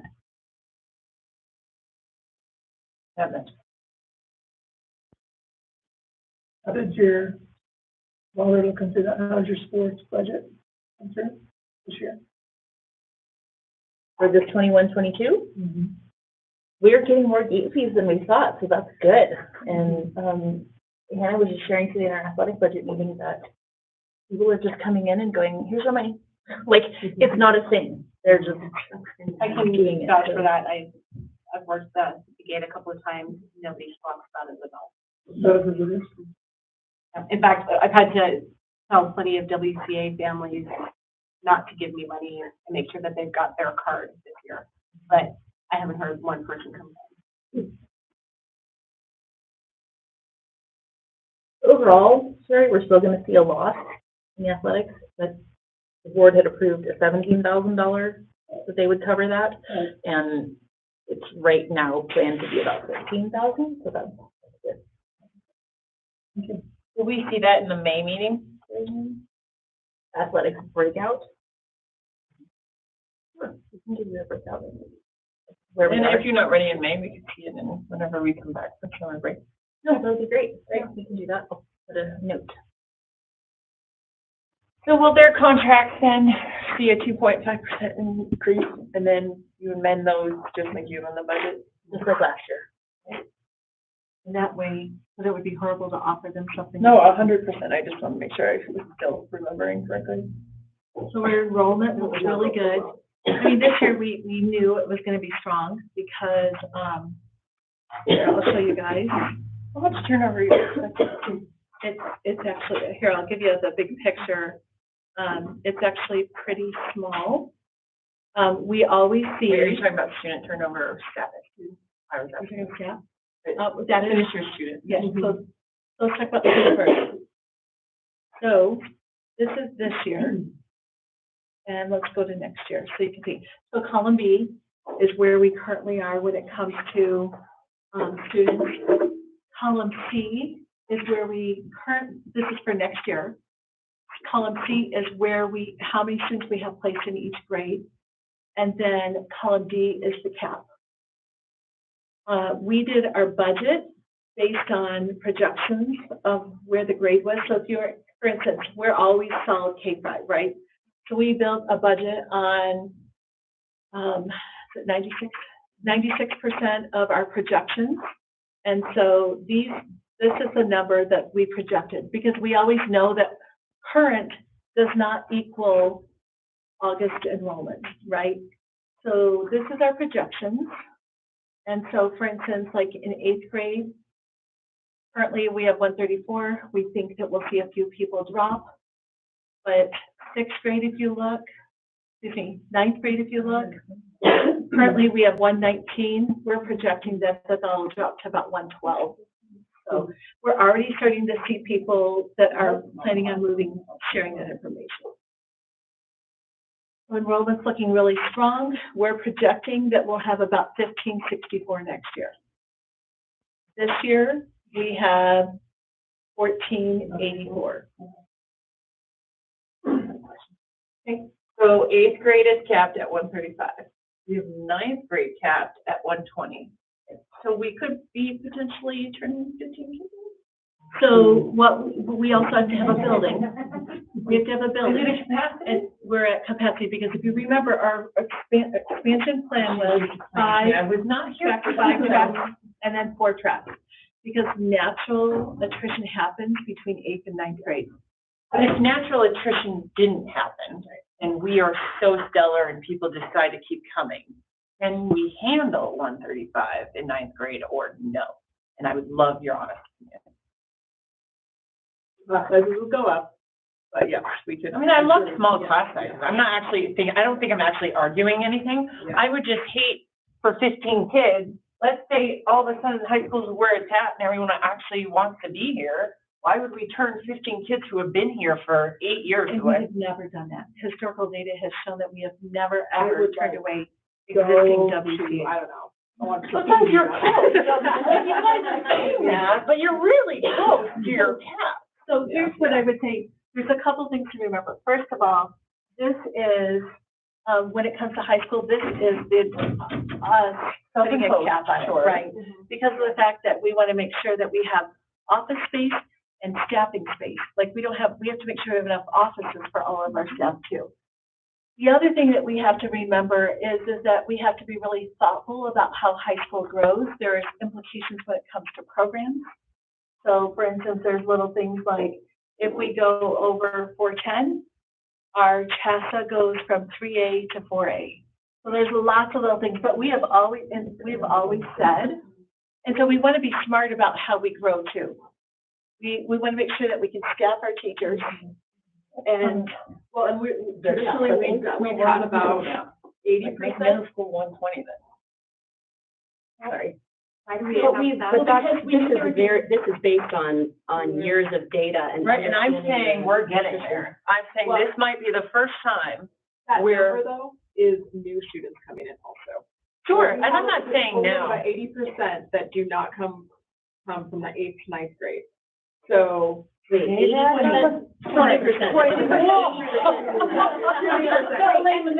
historically, we would have 20 to 25% attrition going from middle to high school. Sure. And I'm saying maybe next year is the first year we're seeing that 20% come down. It may be, and we would, and I remember, and that's when those wait lists. I'm not actually arguing for a change. I'm just saying the data is showing you're one off from your cap. Yeah, and if we were to look at previous year's data, we would see a similar number at this time of year. And the other thing we did in August, we built the building based on this plan. Right. So we built a building based on 5, 5, 4. But nobody did this current year. I'm sorry. Yeah. If all of a sudden we had 5 extra kids who wanted to come into 9th grade, we're not going to turn them away, but the plan was not to go, as a rule and as a policy, was not to go beyond 120 per grade, because that's what the school was. And I like that. I'm just saying, you can't just let them in though, right? That's your board stipulated. So, There would be a the meeting. 120 has never been a board number. We said 554s. I do remember us coming to the board around the middle school numbers and going out.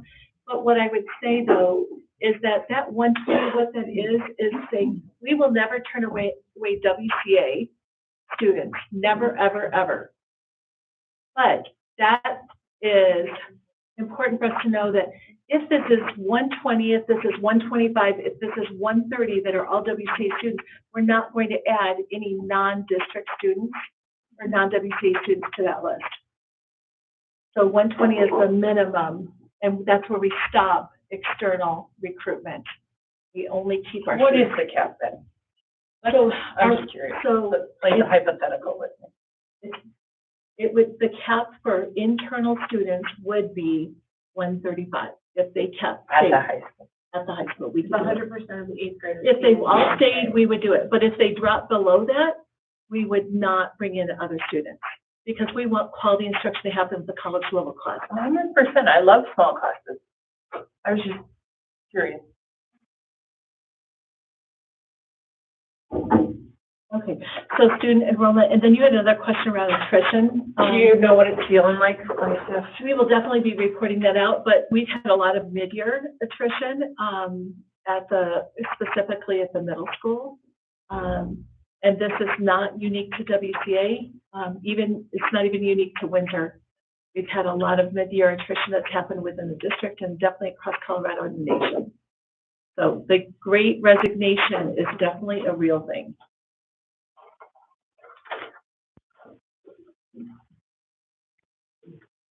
It looks great, Georgia. We'll come back with those data specific around attrition in the months to come. Do you have any other budget questions? So the chair will entertain a motion to move that. Second. There you go. Been moved by Jenny and seconded by Elaine that we approve the 2022-2023 annual budget on first reading. I have one more comment. Can we please use the board professional development money this year? That'd be awesome. Let's do something. Not food. Together.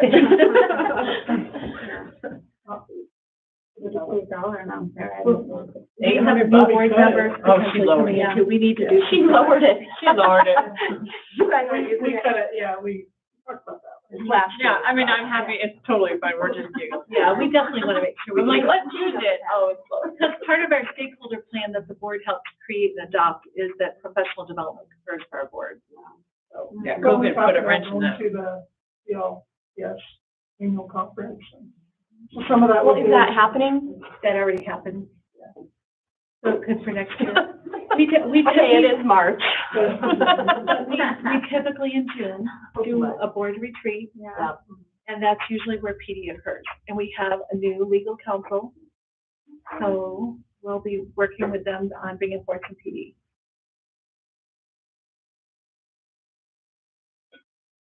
Thanks very much. Anything else? On number? Aye. James? Aye. Mater? Aye. Ojala? Aye. Barton? Aye. Motion passes. 5.3 is the 2020-990 form, the taxes. Sarah, anyway, you and Donna share a little bit about that? Yeah, so we have to do, of course, our annual audit every year, and that comes to you guys, October, November, and then the 990, did you pull it up, or? Yeah, are they it's just in our looking at it? Okay. Share it. I just pulled it as well. It's in the packet. It is. Like a tax return. Yes, so the reason, this is an informational return because we're a tax exempt entity. So the reason it says 2020 is because we report for the year 2020, 2021, and then we're in 21, 2022, right? So the return is dated with the year our fiscal year began, not the year our fiscal year ended. So that's why it's like, wait a minute, why are we like 2 years behind? We're not. We're just really reporting the same thing as the audit. So all the information matches the audit exactly. The only thing we had was Elaine's name was spelled wrong. So we need to fix that. Thank you, dear. Hongenberg instead of Hungenberg, so we'll fix that typo. And then my dad still can't spell it. We just had another typo error reporting our total number of employees. And so the finance committee had already kind of dug through that and fixed those minor errors. So if you see any other spelling errors, please let me know. But the main thing about this is that many years ago, the 990 used to be 3 pages long. Now it's like 14 pages long because many companies were using it as a way to launder money and say that they had a nonprofit organization and funnel some of their for-profit through a nonprofit. So it went from a very small informational return to a large informational return. So that's why we have all of these schedules and we have all of this detail asking us, where does your money come from? How many voting members of the board do you have? Are any of your board members paid? Who are the highest paid employees? You have to list out all that information. And then you have to list out any donors on Schedule B who contribute more than $5,000. So we haven't typically had that in the past, but with our $10,000 donations from Great Western, we have to list that out individually now. And everybody has to know who donated to our nonprofit organization. And so page 3 and page 4 are the checklist of schedules that we have to go through. They ask us if we contribute to any political campaign activities, which we cannot as a school. They ask us all about our Schedule B, which is our assets and our liabilities. Do we grant scholarships to other organizations? Do we hold historical art? All of those kinds of questions. So those are all the yes, no boxes that you see checked yes or no. Most of ours are checked no. So if you saw anything that you had a question on, please let me know. Go through like the main things. I think who our auditor is? John Cutler and Associates.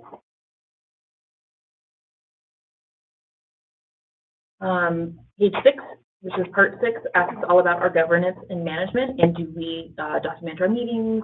Do we have stockholders? Things like that. We answer all of those questions. And this information is always published online. People can ask us for a copy. They can get it on our website. They can go to Emma, which is a reporting organization, GuideStar, any of those that talk about nonprofit organizations. There's a disclosure section. Part 7 talks about the compensation of officers and directors and the time each of you spend working. We need to up that. It says 2 hours per week. At times of the year is appropriate, and at times of the year is not appropriate. You know, it's definitely more. And then when we get into part 8, that talks about our statement of revenue. It breaks it out as far as what's related or exempt function revenue, which is unrelated business revenue, and which is revenue excluded from tax. And then the statement of functional expenses is part 9. So that's the same, very similar breakout to our audit, but it tells the public or investors which part of our expenditures are directly related to our program of educating students or management in general. Much of that is split out, especially like our occupancy and things like that, based on just a proration aspect. And then section D, Schedule D, talks all about our assets. Did you guys see anything that you would like to talk about in detail?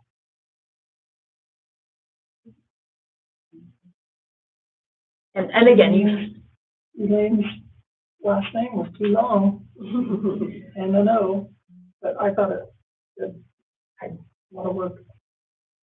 I don't actually prepare this. Thank you for paying someone to do this because. But you have to look over it. And yes, we go through it.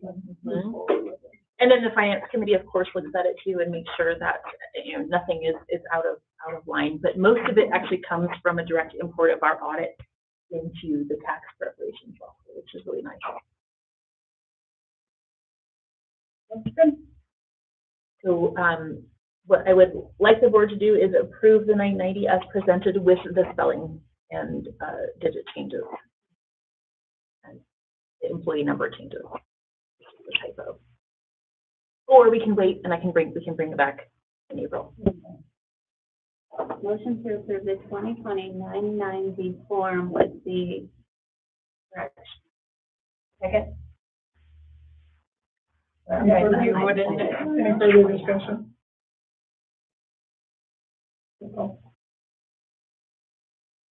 Hungerberg. Aye. James. Aye. Vader. Aye. Ogerow. Aye. Button. Motion passes. All right. And we're gonna go ahead and do, just. Any questions about that? Yes. Go home. We don't use that. Go home. Right. You can say, talk about this. Yeah. The students did a fantastic job. Okay, thank you. Thank you for all your work. All right, so next up is item 5.4, policy JICA, dress code, second read. And so you guys probably noticed that it was pulled out of consent agenda. We've had some discussion, we've had some letters, we've had some additional input. So I feel that warrants some additional discussion. So I think there's enough discussion where we'll go with a previous precedent where we won't entertain the motion first for discussion. So we don't need a motion right now. Let's just move into discussion. Anything you guys saw when you were reviewing changes? We made a lot of changes last. Sure, yeah, can you just give me the high-level summary since I was absent last month? And I override that. I think we pull up where we went through line by line. That'd be great, Donna. Thank you. So you want me to a little bit, Terry? Yeah, these are my notes, so it'd be like hard to give you a summary, but it's easier to see what we did. But it's still track changes like it was. So these are the slides from last month. And middle school, at that time, their request was to add clarity to the language. And so all of the requested changes, the board approved for middle school on first. We already approved them. For first read. Oh, For middle school. For middle school, all recommended changes for middle school, and I'll go over there, 4 changes. So the first one was bottom garments should not have holes or be frayed, and they said delete except on free dress, and they said even on free dress, the current guidelines put teachers in an awkward position to discuss if the holes are appropriately placed. The second one was dress code. The current one says complaint shirt must be worn under a sweatshirt, sweater, or sweater vest. They wanted change to include like exterior tops, including hoodies, zip-up fleeces, etc. And the third one that was approved on first read was logos no larger than a credit card, and they said logos no larger than a credit card on all tops, including sweatshirts, hoodies, and zip-up fleece, because the outerwear causes, I mean, they wear them during the day. And then the last one for middle school was they wanted it changed to participating athletes for school-sanctioned events may wear their WCA team jersey, team shirts on the day of their game. And so that was the one that was approved. And so that was middle school. High school, the high school students presented because the middle school, oh, thank you, middle school still. So they said strike the statement. They don't change for PE. And strike the statement because of the fact that we don't have uniforms, they don't have a free dress. So with middle school, those are recommendations that came forward with administration saying they need some clarity so they can enforce. High school last month presented, some of the students presented, and these are the requests, and we'll go through them. The things that were accepted were 2 things. One, the shorts and skirts could be to the middle knuckle. The second knuckle is what it could be. And then moccasins were stricken. So that kids could now wear moccasins. So those were the 2. Moccasins in, and I'm missing something, or what? They were specifically They were mentioned sort of offered. basically to keep people from wearing slippers and That was the original intent of the dress code, and they said, why do we have moccasins in there? So, these are the requests from the high school students, but there were only 2 changes that were made from the board. So it ranged from the fact that they would like to have the short dresses or skirts be of modest length, and they recommended that they say that it was the second knuckle. It extended it a little bit. That allowed them to find some easier shorts and stuff. General guidelines around dresses. They said that it just needs to be tops too, so that there's no midriff. Cling to body. So my shirt could not be worn. Correct? I mean, I feel like every girl's shirt often clings to the body.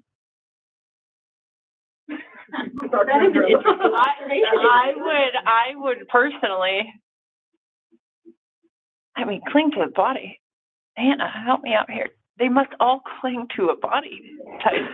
Can we just remove cling? I don't want bare tummies, obviously. So let me go through them all. Oh, sorry, Becky. I was just seeing I was out of dress code guidelines tonight. Because you're sitting in front of the camera.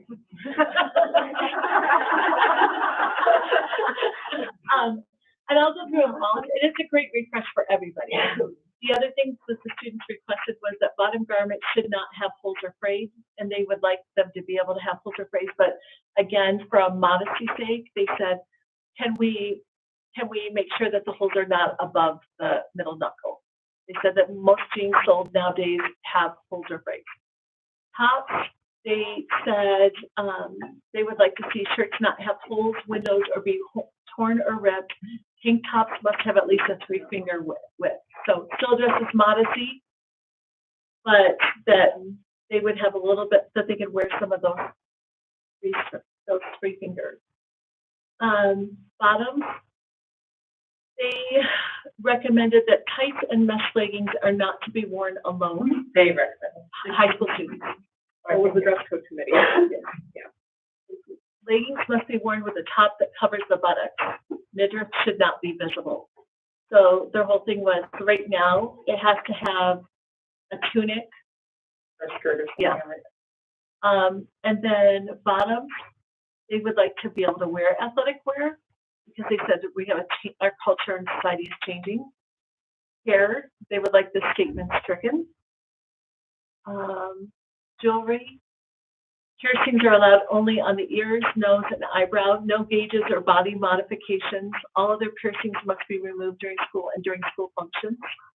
The clear stud. And the last one was strike the moccasins. That one did get approved. So that's the background.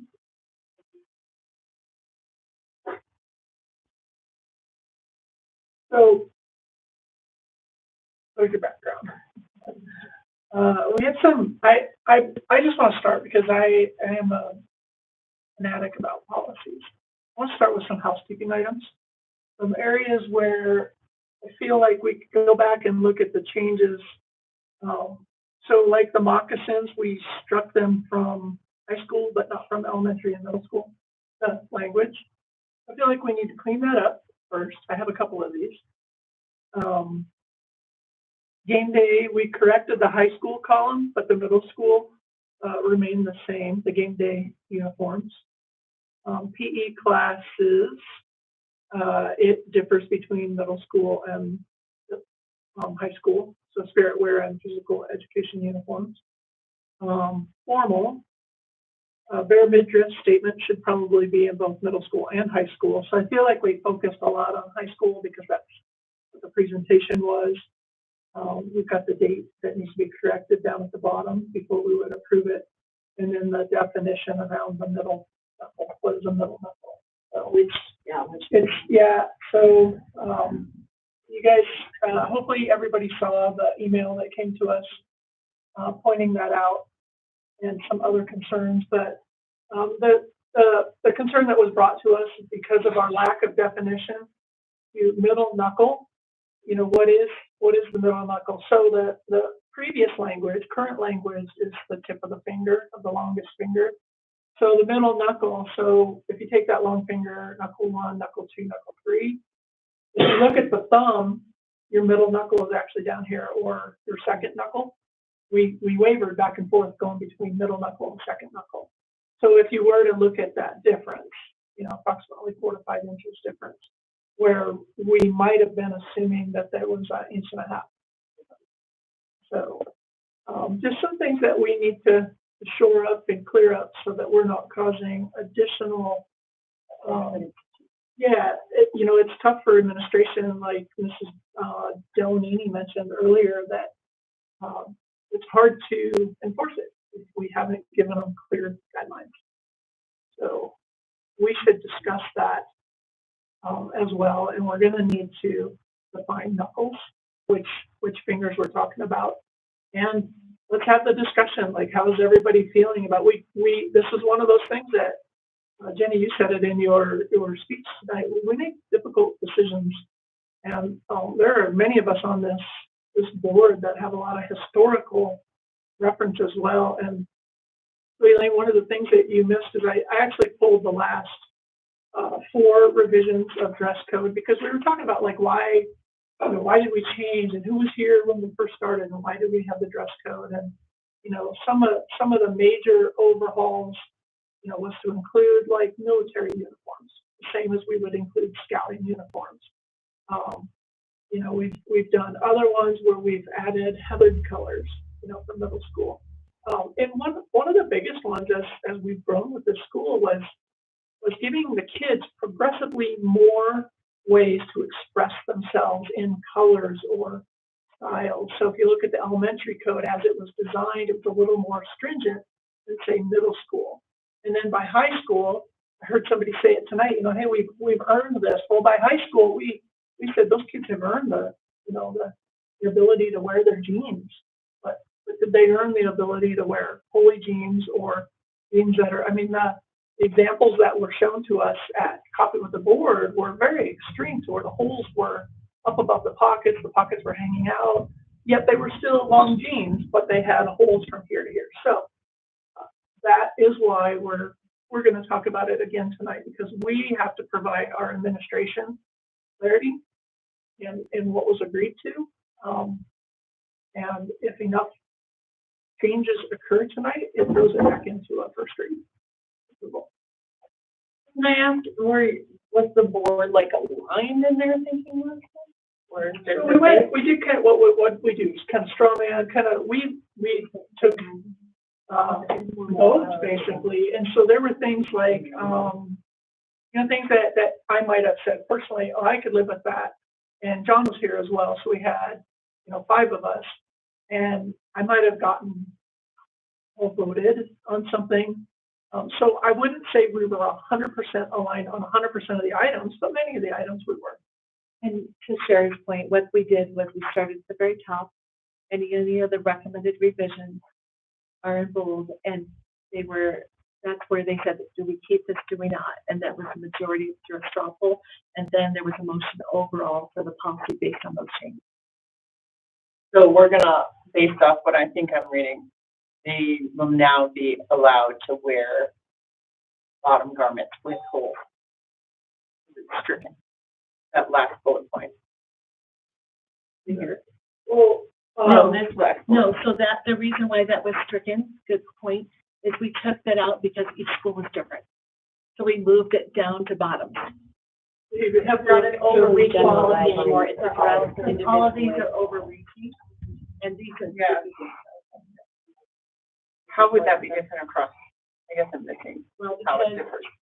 as things stand now, before any of this, for example, on Fridays, You scroll down about it, yes. the kids can pay about and wear jeans and rips them up. So middle school cannot. right. So having that as an overreaching policy for all 3 schools doesn't work, because we're not following our own policy at the high So school. on free dress day at the high school, they can have holes wherever they want. If this gets approved, Currently, so the way the policy is they do. Right? No, they would hold. That's why Riley got up and spoke. I missed those. Riley made money from that. said $80 to $100 a week. So do you think, do you think that that will really lower the amount of money? Like you said, that's about half the students. That's what they pay for. Wouldn't they just wear their other pair of jeans that doesn't have holes? That's what I'm asking. But they don't pay. Because that's when they're making money from the. They're paying to be able to wear. There's no uniform for the high school. There's a dress code. But the thing is, you know, one possibility is that we can change this to say, Holes not near the crotch area? or holes below the knee. Or. Yeah, but they would have, we'd have to have some definition so that the holes don't creep up below what we've already said. But is it a problem? Do you find it to be are we addressing something that? I mean, I definitely Google seen the search, jeans with holes in it. There's definitely problems, not here, but that is style. I guess I'm But only sure. worried about range. So we need to give our admin the power to have. Because someone to say, nope, Right. that's not gonna help. I'm gonna be really honest. You're gonna allow holes just down here. They don't make jeans with holes just down there. Like that doesn't happen. I mean, I got outvoted on it. I personally don't think that jeans with holes are appropriate in this environment. If you look at the start of our dress code in here, it says not all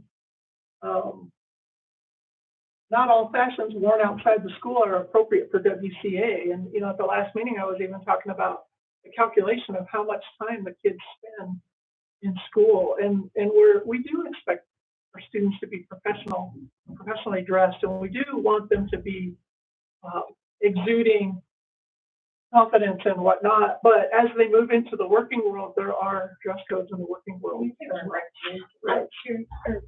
I'm wondering, because I want to make sure we're not going all over, because my recommendation to the board would be that we do exactly what we did before, where we start at the top. Any recommended revision, we revisit again. We make sure that we're on the same page, or if we're not, we can talk about it. But that way, there's a methodical, systematic process. I would do that that way. So does that mean we don't stay on this You don't have topic? to explain, John, what jugging are. And so this is what I think. If we're being honest, I think for the most part, John and I were the ones who were like, I don't see such a problem in this area. John's not here, so I think I would get outvoted on pretty much anything that you want to sway that way, right? Yeah, but we can say that about any meeting. So, I mean, I feel. I'm just saying, I'm not gonna beat a dead horse if I'm the sole person that. Elaine was not here. Yeah. So that's where you've got a new source of your life. Yeah, our dynamic is a little bit different. I have no idea how I feel right now.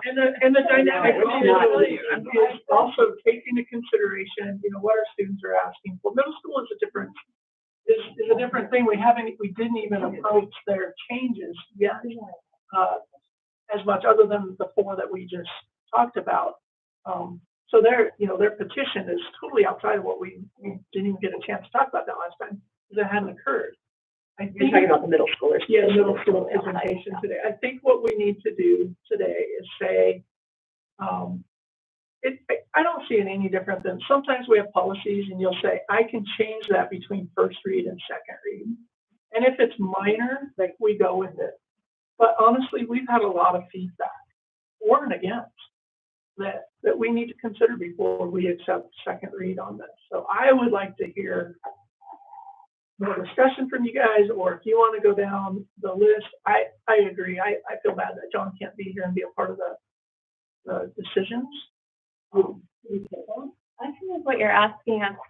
Now we're incorporating the middle school stuff that just came in tonight. Yeah, we have to first. Okay, because I'm like, I think that's gonna be a long, drawn out process that. So what if we did this? What if I guided the process where I'm like, just like last time, where I'm like, this is the statement, and then I open it up to the board. You guys, like, we keep moving through this. Because otherwise, we're going to bounce all over the place. So let's at the very least, I will not approve on second read something that doesn't have a definition around the knuckle. So then let's make sure that we address that. Okay, so the first one that there was a change around, on first read was short dresses or skirts must be of modest length. The length must meet or exceed that of the middle knuckle when standing. To Sherry's point, there have been some questions around what that means. Is there clarity of language around what that means that we can add?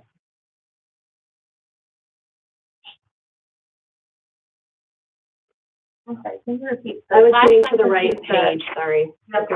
So we're in this one right here. I'm going to highlight it. So this is what the board last time talked about, and they said they were comfortable with this recommendation from the high school group. And now the question is there clarity in what that means? And if there isn't, what language needs to be changed? I think we need to name middle knuckle. Well, okay, I don't want to play devil's advocate, but what if you're missing a finger? Oh my. You know, so I'm saying we say the middle knuckle is the longest finger, right? That's what I would say. Okay. Because if you're missing those two fingers, then it's going to be the middle knuckle of that finger. Yeah. All right, is everyone comfortable with that? Are we good? Can I just get, like, we did a thumbs up last time, and then we would stop. Okay, the second one was just, right, and it said dresses or tops, and everyone was comfortable with dresses and tops. So thumbs up, thumbs down. Okay. This is only stricken, not because it's stricken, but it's broken out. It occurs further down that policy. Now, tops, to Sherry's point right here, there could be conversation around dress code compliant shirts. Should this be also a change over at the elementary school too? So it would look like this. Okay. The next change was around logos. Yeah, it's just, yep. The next change was around logos. Logos no larger than a credit card on all tops. This is for middle school. And all it did was bring out language around the exterior hoodies. Is everyone comfortable with that? So what that means is that high school can wear a large Under Armour logo or whatever. Because they do right now. That's how it's always been. Bottom, this is where we're going to probably have some long or lengthier conversations. Is middle school, let's just start with middle school. Middle school bottom garments should not have holes or rephrase. Including free dress days. Correct? Yep. Okay. I'm still good with that. Okay, so this is where, let's keep this one around the whole spray. Let's jump down to leggings. Leggings and tights. So are we comfortable with the middle knuckle of longest finger?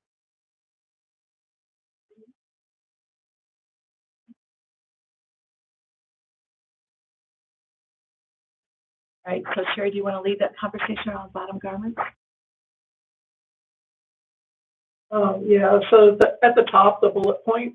So bottom garments should not have holes or be frayed except for free dress day.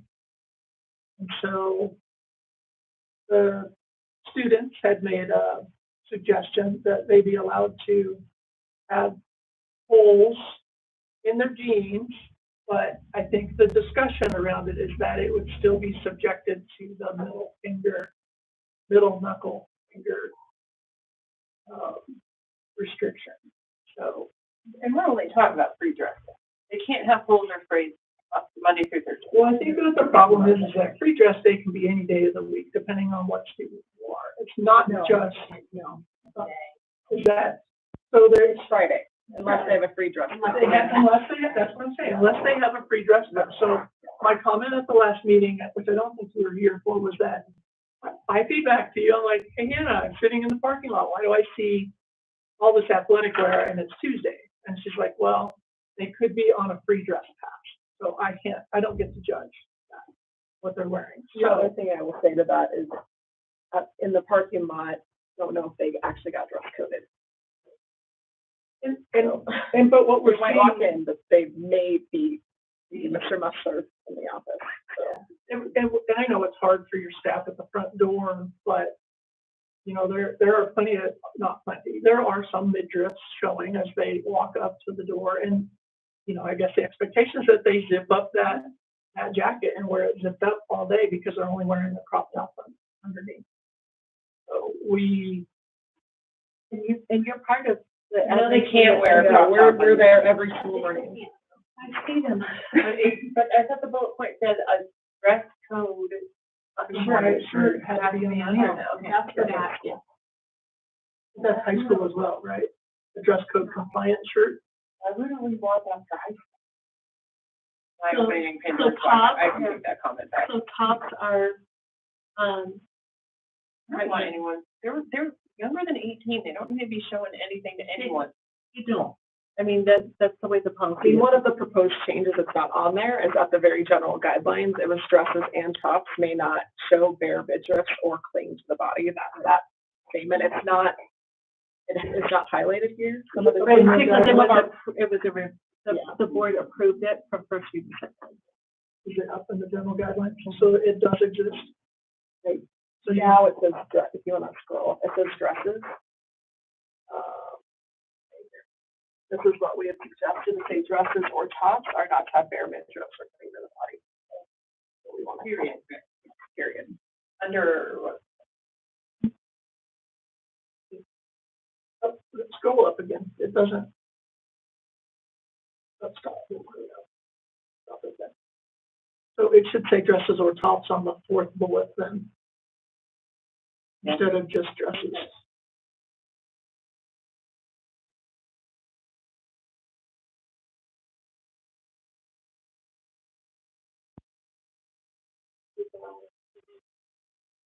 Just revisiting, one of the things that and we talked about this last time, one of the things that the high school students talked about was the 3-finger shirt. That was one of the things that the board did not approve last month. So we're trying to bring up a few things, like if you guys are talking about it and. Well, I think Danny made points that point me that 3 fingers is usually really exposed right here. I mean, how many, right? It does address that it should not have a plunging neckline, so on it, under the general guidelines. So if it does, then they would be out of dress code. Plunging neckline have been defined elsewhere as armpit to armpit, below, anything below armpit to armpit. So armpit to armpit. For the plunging, it has to, your top has to be this high or higher. He's checking it right now. So I think the armpit to armpit was under the definition of natural bra line. And so it needed definition. And again, these are things that need definition because over the years, it's not fair to expect a teacher or an administrator to figure out, maybe it's a male administrator or teacher, what's a natural bra line? If you haven't worn one, maybe you don't know. So that's where the armpit to armpit definition. So I think that's what we would want to see for no plunging necklines. The armpit to armpit, right where you're. Has that been difficult to enforce, that specific plunging neckline? Like, does that feel really subjective? No, I mean, I think we kind of see it. It doesn't happen very often, but further. Yeah, I will say it's a very uncomfortable conversation to have with a teenage girl. What I'm, which is usually the case. Yeah. Right. This is tough.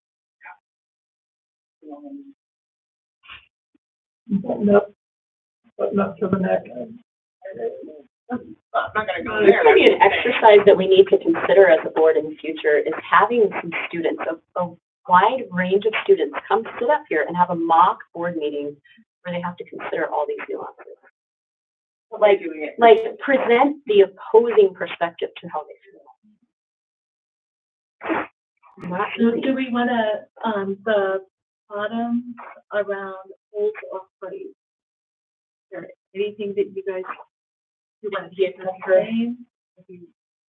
My feeling is that through this exercise, I do not want to take away something that these students already have been able to do. I don't want this to become more restrictive when they've come to us asking for us to give. Like, oh, thank you for bringing this to our attention. Actually, That's we the don't language like that currently. we can allow this. That's I the know, language but we're currently. talking about taking that away. And I don't like that. So, but what I think we might, for those people who think maybe we should get rid of this, could we consider that, Yeah, I think it's just sharing. Whatever. could we consider that? I'm not undermining that. I'm just saying I think it is. I'm just thinking about, like, I mean, my daughter has tons of years. A whole can be. Yeah, I think you're right in doing that, maybe. Because maybe a whole is just that you have your seniors out a year, and all of this is, I've seen it, I've seen it on the internet, I haven't seen it personally. Yeah, I mean, Jenny and Carolyn and Donna, would you be okay with what she's saying? If we're gonna let them have holes, can we just make sure it's appropriate? When somebody walks in with holes that have been inappropriate, you can see that right away, right? You are like. Well, if they have holes, they're, except on Friday, they are dress coded. But on Friday, are they? Friday, yeah, I don't, correct me if I'm wrong, but I don't think we've had any that have been really above fingertips. I mean, they all have, honestly, we have kids that just like want to wear their work jeans that have holes at the knees, right? So we've not, I don't remember this year at all having anything above the fingertip length. And that wasn't even a thing, but that's not what's happening.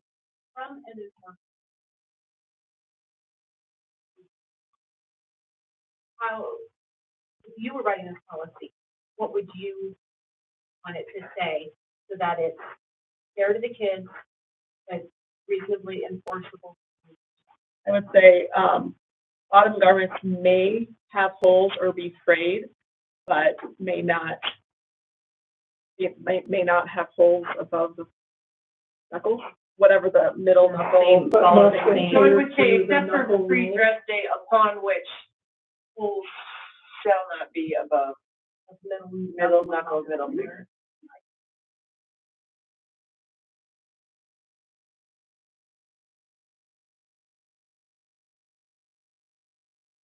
Any persuaded me. All her fault. Totally her fault. No. This is why we are a board of six. I do want to acknowledge the fact that you cannot go to work in an adult workplace. And I get that they're kids. Does Ames have a dress code? Yeah. So I will pull up a syllabus. I think it, I think they restrict offensive language. Yeah. You're keeping it Not being No. towards the dressing. Hey Becky, you were actually keeping except on free dress day, upon which, that's what I thought, yeah, so keep, and then say after day, like upon which any holes were, that's currently what happens. Semicolon, So that's on not it a says, change. Okay. correct, holes must follow, Must holes adhere must fall to the below. middle knuckle rule. The above. friends change.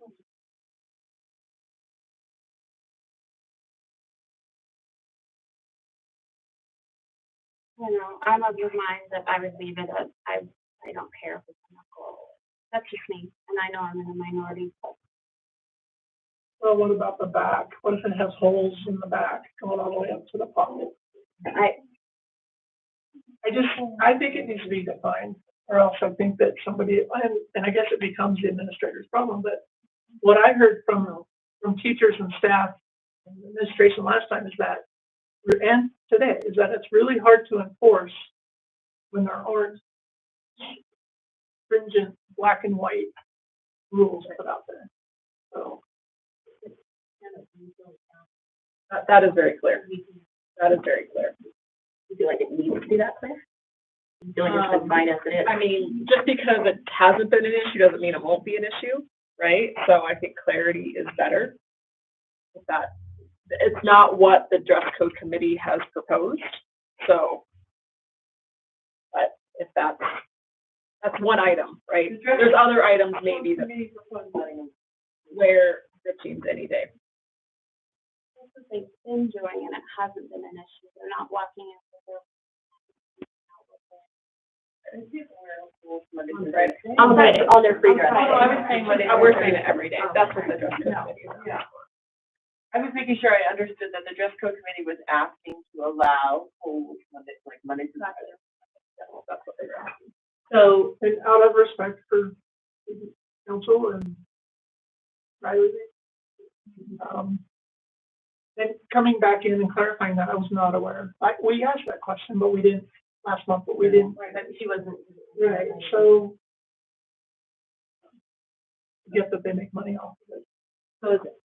So there will be no changes between second and, or first read and second read, with the exception of clarity around how high the holes can go on free dress day. You don't know that yet? I said, is that correct? Is that what you guys are wanting? Thumbs up, thumbs down. Not what I'm wanting, but. Oh, really? Yeah, I don't really think that's what I want either. I want to go through this and clarify the points that need to be clarified. And I thought we were just doing thumbs up on bullet point. We're just talking about this bullet point right here. What do you feel like there is? no, because she said between first read and second read. I thought I thought we did first read and second read around this bullet point. We're just talking about bullet point one. Yes, I'm okay with this. I know, and I wanted less what it was. I don't want to take away from, I don't want to inflict another layer of a rule on something that to me doesn't. Okay. But to Sherry's point, the administration is asking for more clarity in order to enforce. And all we're doing is saying you cannot have inappropriate holes around your buttocks or crotch area. I don't think clarity is great. I think this clarifies more. We are not asking necessarily for clarity on this specific point. Because it has not been an issue, right? I kind of feel the same way. Well, what? We don't need to. There's no harm. That's what I'm saying. If it's not an issue, it's a moot point. I think it might lend to more scrutiny where there wasn't such like, hey, arms down at your sides. Like, I don't know. Do you think it gives our administrators power to say holes are clearly too big, too high, or on your bottom, or your? I think that it hasn't been an issue, so I don't know why. Well, why don't you want to prepare for that issue since we're doing this exercise? When it's an issue, then we can deal with that. I don't necessarily think by tightening up something this certain way because you think it might be an issue in the future is the best idea either. I think that's proactive, though. I think it's proactive just to anticipate that it might be an issue, and we've given it some very clear guidance. I think at my job where I do where you can see the pocket all the way down. So, I mean, those are definitely out there. So I just feel like this gets us out ahead of it. It just gives our administrators clarity. You know, I don't expect Hannah to spend her time having people go like this. I just think if you look at something and go, I don't know about that, then you can do the fingertip thing, and you've got policy to fall back on. I don't expect this to be like, I just think it gives the clarity and the tools that once it starts to cross, they've got policy to fall back on. And you guys are okay with the fingertip rule for shorts. Why do you want holes higher than short? Well, I guess, are we talking like monstrous holes? Because that's a hole. There's things with slits that are very fashionable and you can wear as an adult woman, and we never decided it because a hole, like I'm saying, could be a hole. You could have your two seams, and then your bottom seam that holds that pant leg to you, and this could be all. I've actually seen this before. Well, somebody brought it to Coffee with the Board last week or last month and showed us. For sure. Plenty of them, but I don't. What the harm is, guys? What is the harm? I can't get sent home for having inappropriate pants. What's the harm? I just feel like there's a lot that we're going to be saying no to, and to take something that wasn't even on the table before and now say, oh, thanks for bringing this to our attention. I don't know. It just but that's like calling for tax help and finding out that actually owe more than you. I mean, it happens in real life. We're not taking anything away, and the argument is, well, they don't do this now, great, so they'll continue to not do it. It just gives admin the power. But I think we're going to continue to agree. And that's just a great on it. You want to vote by like an informal thumbs up, thumbs down on bullet point this bullet point. So we're only talking about this bullet point, just doing a straw poll. If we're okay with it as written. As it's written here, not in our packet. Yeah, this is what we're working on this. Donna and I are thumbs up.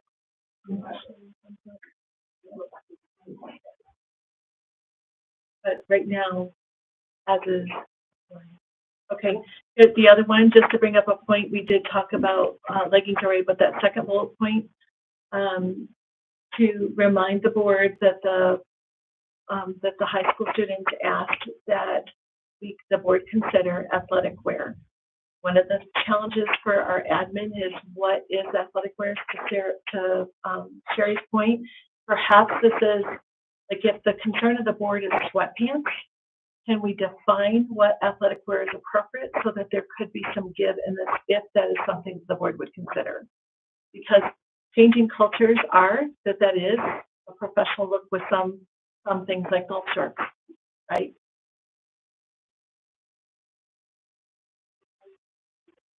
No, it's asked just to allow athletic wear on free dress day. They wanted to have athletic wear every day.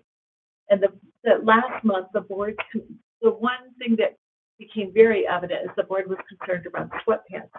And so I'm coming back and asking the board to consider, can we define athletic wear so that some athletic wear could be approved so that our high school so that could be considered from our high school students. So there are some athletic wear that looks very professional. Can you go over in the room real quick and just 1 second on this one? Amy, what do you think about? I'm open to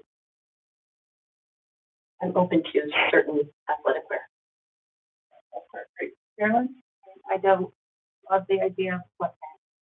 Don't want sweatpants.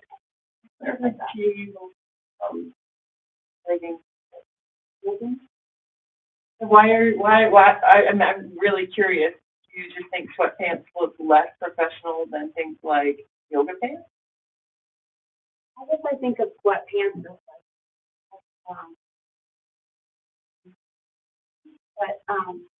like the schlubby jogging,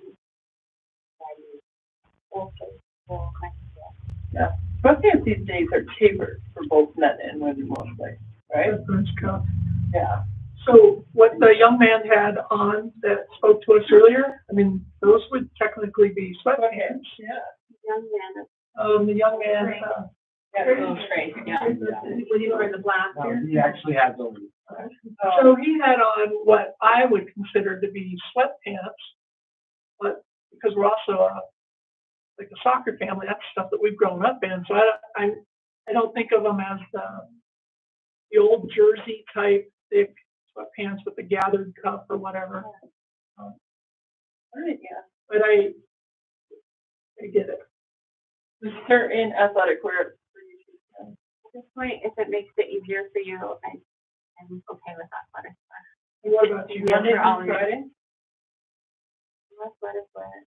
Oh, but what the thing on the table is So the board last, Carolyn, so the board last time said no, and I'm just reminding some of the things that they asked so that you guys could discuss them. Our option is we could allow it during pre-dress day. It already is allowed. So I like the bullet point as it.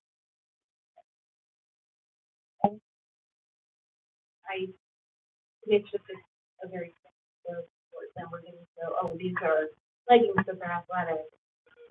Not pajamas. Well, leggings are allowed though. They have to be worn. Right. Or yoga pants or running pants there's running pants that are baggy and tapered and all in the.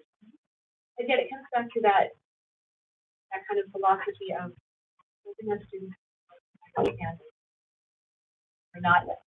Not every other more out of them. Academics. I don't feel like No. I don't think wearing athletic wear has that character. No, I'm not equating those. I'm just saying that I mean, the whole point of the dress code, you know, in the 16 years that I've been part of the school, then there's kind of an elevation. You dress for success. You dress in a way that kind of suggests who you are and those higher expectations. And to me, athletic wear doesn't really express that. It's my philosophy in general. You were here at a board meeting, right? And you're wearing athletic top. That's considered athletic wear. And normally I would do this except I came straight from a distance. But yeah, but this would be considered spirit wear, which the kids can wear. So I don't have athletic, right? Would you agree with that? I would. I guess for me, it's more about the like sweatpants and And Carolyn, a kid could wear this any day. It's spirit wear. I get that, but let's say there wasn't a logo on it. It's athletic wear. Right, then we're gonna be splitting hairs, and then it makes. I mean, I'm out. I'm checking out. Like, and that's also that's part of kind of how I'm coming out is if we start saying, well, you can have this, but not that. It makes their job harder because it's like, well, are those golf pants? Right. Are those basketball pants? Are they weightlifting pants? And we should be trying to help our admin to make clear decisions like that's not allowed. That is. Then you would be on the side of, I don't even want that on free dress day because it's not clear enough for you what it is. I am okay. I still don't love the idea of sweatpants, honestly, ever. I mean, if I were single-handedly designing this, no, I would not want sweatpants even on a free dress day. I can give a little on that, but I don't want that to be a general look that's an everyday look for our school. You are entitled. So Sherry, you've got certain athletic wear only on free dress, any type of athletic wear on free dress. And summarize your point again. My true opinion would be no athletic wear on a free dress day, but So I think both of us are of the opinion that stays exactly how it is. But I don't want to make it. No athletic wear except. You have two people just keeping. A quick question for you, Hannah. On the free dress days, what is the biggest struggle with athletic wear? Like, what are you dress coding? On free dress days? Yeah, so are you having a problem with basketball shorts versus golf shorts versus short shorts versus? So not on Fridays, right? Because they can wear athletic wear. They can even come in with short shorts? No, it's still fingertip length. We're still saying that, yes. But they can run on speedos, right? Yeah, no. There are, when we say free dress, it's not show up in your bikini day, right? There are some modesty standards that we all, you can't wear a beer shirt, right? That's not free dress. But during Monday through Thursday, what the issue is, especially with young men, they'll say, we don't know if, when they walk in with black shorts, how do I know, are those basketball shorts? Are they sweatpants shorts? Are they golf shorts? And honestly, like, you feel like we have to feel the material. Do you have pockets? Like, it's very, very uncomfortable. And a lot of them actually are in dress code, but the fine line of how many of these pants are, it's very, very challenging to know if they're athletic wear or not. And I don't want to be at the door, like, analyzing. That's what honestly, I feel like that's what Ms. Delaney and I feel. We feel like we're analyzing, like, every single student as they're walking in. I want to look them in the eye and say, good morning, how are you today? And the very first thing that they're hearing from us is, you're out of dress code, go in the office. You're out of dress code, go in the office. You're out of dress code, go in the office. I guess that's my question. Because isn't that a character building opportunity? And I'm not trying to be that person right now. I literally am asking, like, why is it so repeated? And if you're asked twofold, why do you think it's repeated? But then the second thing, is it your ask in the administration? Would you prefer athletic wear to be Monday through Friday? So why it's repeated, I think it's pretty simple answer is we're dealing with teenagers, right? So we give them boundaries, we give them a fence, and they're going to constantly try to step over that, right? Just like any parent. Just like any parent, right? So I think that is the case. for some of them, I think the consequence, you know, of a lunch detention or something, they would rather come in sweatpants, do the lunch detention, call their parents. I think for a lot of students, we don't have parent support with this. They're seeing what their kids are walking out of the car with. And so when they're not coming to pick up their kids, they're not bringing other clothes. Any parameters around it, or just I mean, bring athletic wear. Yeah, I guess I hadn't thought about what parameters would be, but what I've seen, what I've dress coded kids for, I don't feel like it is, immodest, and I don't think it's distracting. I think it allows us just to let them come to school and learn. But that's our goal. That's our goal. Is for students to learn. And I think that there was potentially a concern maybe that Dr. T-Bose had brought up about behavior issues with lower guidelines for dress code or anything like that. And I want to speak. Do you see an increase on Friday when there's street? Oh, absolutely not. I think when people come here, like at our high school, I'll just say this: we have very high behavior expectations. Our students, what was the last referral we got? Selenini. We have amazing students. And I think when you ask students, they know the behavior expectation here is this is the bar, right? Academic expectations are here. Well, I think we have to have guidelines, absolutely. Because I don't go with me here. Yeah, If okay. you allow athletic wear, is there a dress code? I believe the general guidelines at the top are really important. That's all you would actually want as the high school principal. It's just the top floor. I want to focus on education. And I thought that, I don't know, the point about how you're greeting students at the beginning of the day, how they start their day interacting with administration, and when you're trying to connect with students. What are we going to say that about piercings and hair color? I know. What I was going to say is I'm really torn because I can see, I really, really appreciate the points on both sides. To answer your question about why do they keep showing up out of dress code, I have a 13-year-old who I argue with every single day of the week. Who wants to wear his black dress code shorts that are actually athletic shorts and doesn't want to wear it. He wears a t-shirt underneath his sweatshirt. I'm constantly arguing with him. Why is this an issue? I'm on the board and I've made these decisions. He's like, I just think they're stupid. So he's a typical 13-year-old boy. Aren't there a certain percentage of students that pay the dollar to be able to wear their sweats that day? Yeah. I think allow it every day, there goes that argument. Yeah. I'm not going to want to pay for it on Friday. Yeah. I think then that I don't want to put words. Well, we have some student council representatives here, so I can ask them. But my guess is that student council would find another fundraiser. Yeah. We have many opportunities to make that feedback. Also, our free dress days could very easily turn into wear a hat days, and I feel like we would see close to, if not the same, profit 60 out of the 70 to 80 bucks is probably half. from hats. I mean, and sometimes it's like hats paired with other things, but kids really like wearing hats. Not even all that. Right, and like that's not a proposed change, so I feel like we would still retain most of our profit, from hats alone, and we would find other ways to fundraise. I mean, we're a pretty determined bunch. I don't think it'd really be an issue at all.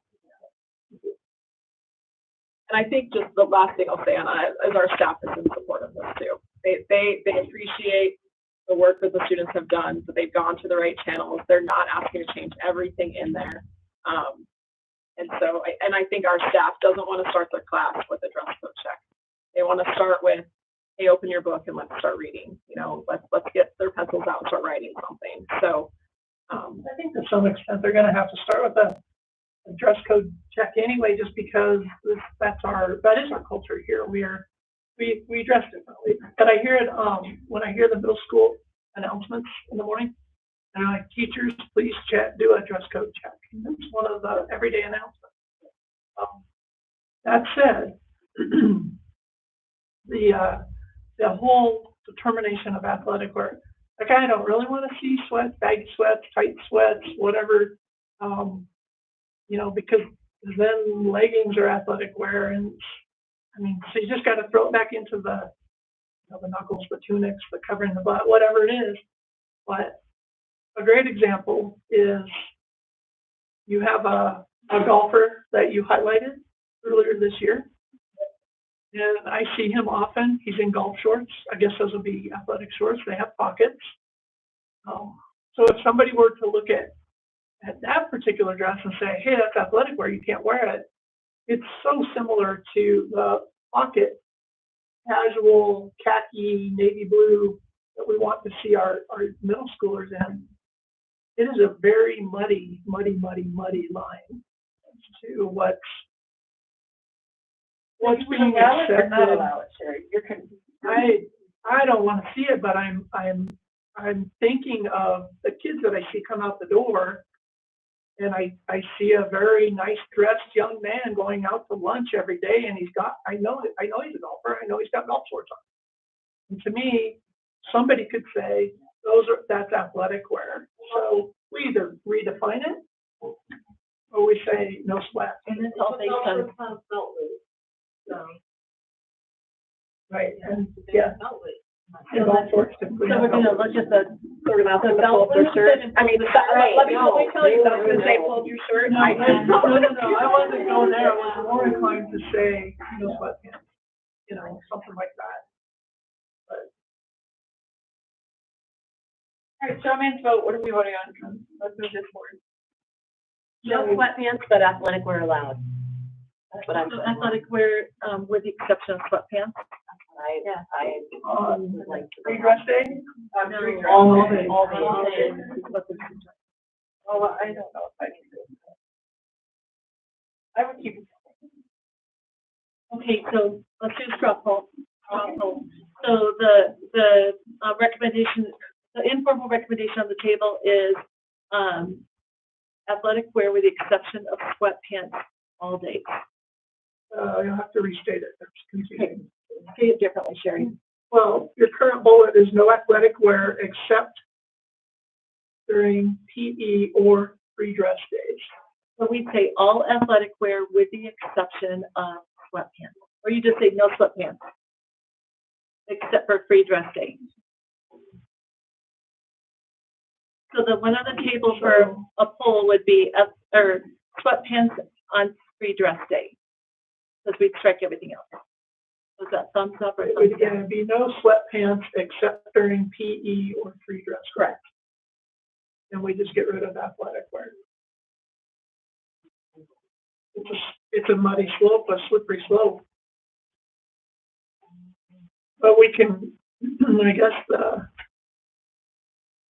beauty of this is that if administration is running into some serious, if this causes more headache and more time enforcing, then it. The dress code is a headache, though, I would argue, period. You either buy into the law. I'm saying we can always revisit it, though, Elaine. Like, sure, always, I agree I'm with just saying nothing, like. I'm just saying the whole point of having a dress code is a philosophy. A dress code of any amount is work. We have 2 and 2. Where do you go, Sherry?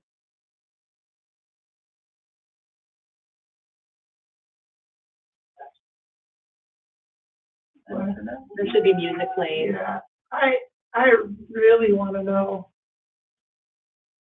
like, how much of a problem it's going to create for you guys, and how much it's going to. What does it mean, no sweatpants? Honestly, I don't know what that means. I don't, because what I'm thinking in my head, I mean, I can identify clearly a sweatpant, but there's going to be other pants, like, out there that I would have to you either go all in athletic or. Would it be better to just say solid colored athletic wear? All right. I don't agree with you about. I'm just saying, you guys are worried about them. I'm all in. Okay. I thought maybe I could win you over with that. Oh, no, I mean, go all in. I'm just saying, you guys are kind of undermining your point of making it difficult. I'm gonna say athletic wear. Okay, so 2, here are you guys? On the table. Sherry? I voted against it last time. I'm still going to stick. I let them have it on free dress days. All right. And if there's some compelling argument otherwise, I am willing to relook at it again next month. Okay. So according to our straw poll, these have been done. Moving on to ambassadors. Wait. Question about. You can have athletic wear and free dress day. We don't want to take something away from the kids they already have. Right, that'll stay. It's staying there. Yeah, I missed the word except, I'm sorry. Maybe it's okay, and. Yeah, I'm just curious the leggings was, so that was something that was not, the board unanimously felt like that was not, we did not want that changed. So I think from last month was that it was the leggings, and the proposal was that it would cover the butt, basically. So if they wore a hoodie, like a longer hoodie. And I think what I recall out of the conversation is that hoodies with bands are going to creep up. So when the kids are presenting at the front hallway for dress code, they will have stretched it down, but during the day, it's going to be natural. Why do we even need this? We don't require any other pants to cover the button. I'm just saying pants the language says jeans are tight, my jeans are skin tight. I'm just saying the other, I actually am fine with leggings and tights. I mean, I don't know what I'm saying. I'm just saying we don't require girls or men to cover their butt in any other bottom garment. That's a great point, which we didn't really talk about last month. Welcome back. So your proposal is that would be stricken and say leggings and tights. That could be worn alone. I'm tired. I think we just take it out, and leggings and tights are okay. Yeah, leggings and tights are okay. Whatever top they're wearing is what is dress code compliant. I'm struggling with this, but I don't know. But it's the leggings and tights are okay, but athletic wear. But athletic wear, no. We didn't say leggings and tights could be worn alone last time. But now we're saying we should probably allow. Well, you didn't have the buttocks last time. That's what I'm saying. Yeah. Well, they had it in their proposal. They wanted to drop the. Right. I'm saying, Jenny, the original thing before this entire thing said leggings and tights may not be worn alone. Right, and now we're saying they can be. No, I was just going to take the silly middle finger thing out for leggings. Right, so they can be worn without coverage. That's all it means, is they can be worn without lower. Oh, I really want to see that. Yeah, I don't think they need wear a big long t-shirt. This is also really subjective because this has to be your experience every I feel time. it is. I'm struggling though. I'm struggling with the argument that leggings are acceptable with just a regular high waist length shirt, but athletic wear isn't. Athletic wear, I don't know. It's my subjective opinion, just like yours and your subjective opinion. Absolutely. Okay, well, I think we should just vote on it. I mean, I think we can try to convince each other, but. So as currently written, how many are in favor of keeping it the way it's currently written? What was proposed by the high schoolers? So what's proposed by the high schoolers is that you can wear leggings. I'm not sure what the language is, but this is not what was proposed. They did cover your buttocks, or was that the middle? I think the leggings would cover the buttocks, but it could be like a high-waist shirt. They said tights and mesh leggings are not to be worn alone, which are the remember we talked about this, like the opaque versus non-opaque. Leggings must be worn with a top that covers the buttocks. Midriff should not be visible. So essentially, you could have a shirt that's higher in the front, but still longer in the back, so it covers your end. And your midriff is covered. That's what they wanted right here, is this language right here. I'd be inclined to I go through language. am 100% okay with that. Everybody on this. Yes, yeah, because that's the change they asked for.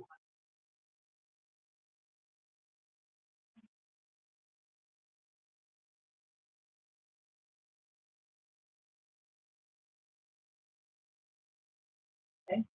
The next change is that so everyone was in agreement last time, but some of the things that the high school talked about was the hair and the jewelry. Does the board want to revisit that or not? Let's start with hair. Oh, do you want to revisit hair or jewelry today? Carolyn? I don't care about hair, but I don't care for piercing. But that's all subjective, so That's why I broke it up, because there was. Okay, sorry, just do hair. Jenny, would you like to revisit hair color?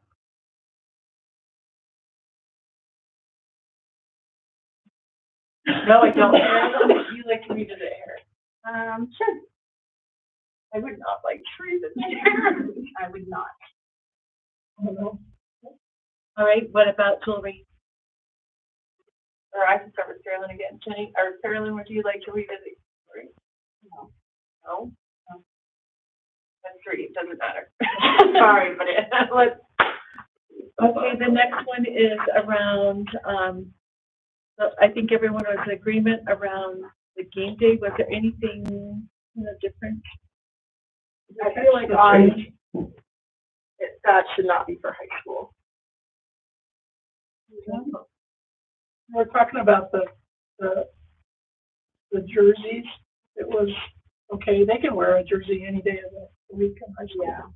So it just needed to be, on the high school side over there. And they could wear a Denver Broncos jersey today if they wanted. Is their original language state that they wanted club jerseys?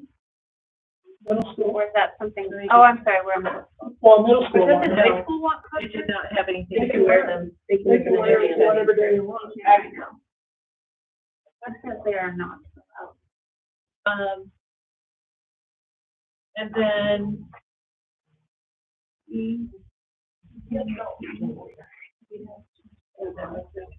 but it went the actually well, you can actually like you can take that all out for high school. They don't do that. Yeah. right, and then that's it. And then switch that date to March 2022. Oh, thank you. Good catch. So then we need a motion. So the last time we entertained a motion to approve with the discussed changes from today. And I guess, does this make it first read or second read? Have we done significant change?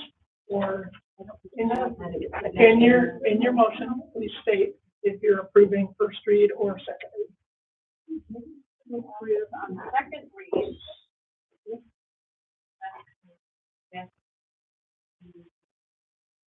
Second. So it's been moved and seconded, moved by Donna, seconded by Elaine to approve the second read of the dress code JICA with the changes made this evening.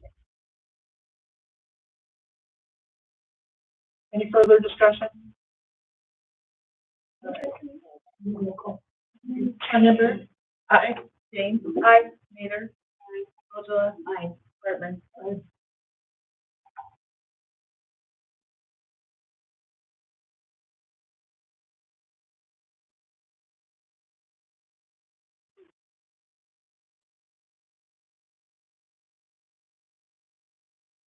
So that moves us to item 6.0, consent agenda. Is there anything on here that a board member or member of the audience would like to pull out? Hearing none.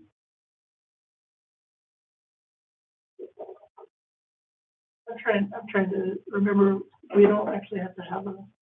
Right. Let's have a motion. Consent agenda. Second. Moved and seconded. To approve the consent agenda. Oh, sorry, who's for? Oh, Ojala. No. I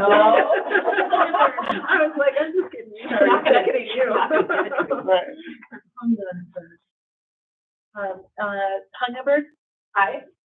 James? Aye. Mater? Aye. Ojala? Aye. Hartman? Aye. Motion passed. That's consent agenda. It's funny that you're packing up, but.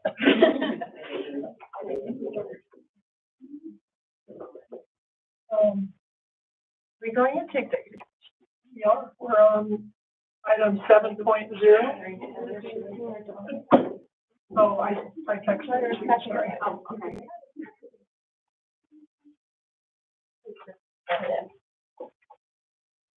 So, section 9.0, since we didn't pull anything from the consent agenda, 9.0 is executive session.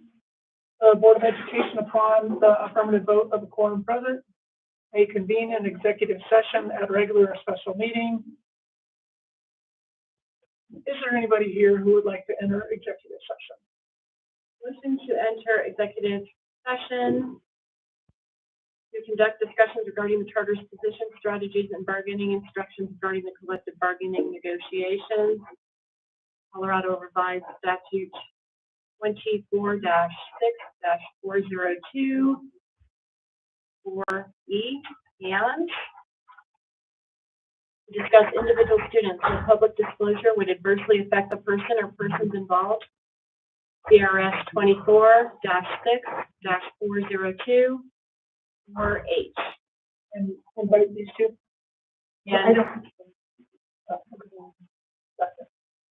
And to invite Executive Director Peoples into executive session. Second.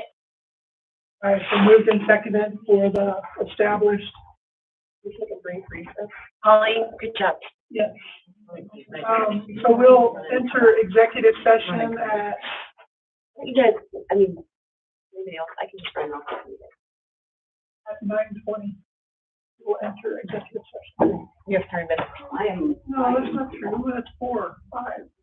9:17. Well, I'm sorry. I mean, It's fine. Never rock mind. on the wall. Was it Jenny? Thank you guys for coming. Appreciate it. No. Seconded. Yeah. No, she did not. Are either of you guys coming to coffee? It would be Elaine all night. Elaine, are you coming to coffee tomorrow? No, I'm playing out. I'll be there. Becky, will you be at coffee in the morning? Anna? And possibly Jenny? Oh, you do have. Okay, and Donna will be there. Okay. See you guys. Thank you. Thanks for doing the speech. Thank you. We'll see you guys. Good to see you. Good job on that. So, and that's regular session. Oh, no, you want to be a conventional. When we leave regular session, and I'll get it from here. Okay. I just send it. And I respect you guys. And then, send you guys document and then the amount of hours you spent here. I will send those.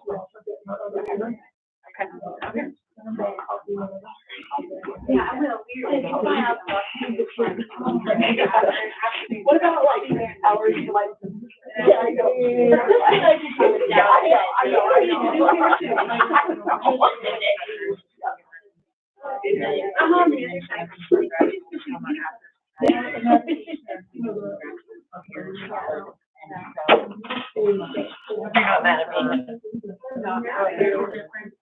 Part of me was just supposed to be like. I like the general guidelines. They show a lot. Well, why have a dress code? Like, then part of me literally is. Well, you know what? I would have voted just for the top. Well, and that's what I'm saying. The general guidelines. Like even the baggy and saggy pants. I can't wear those big old gray champions. So what do we do next? Do we vote on it next, or does it already go into effect? No, thank you. Oh, absolutely. Anytime. I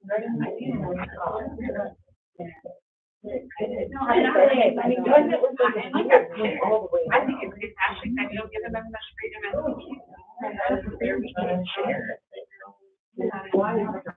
For me,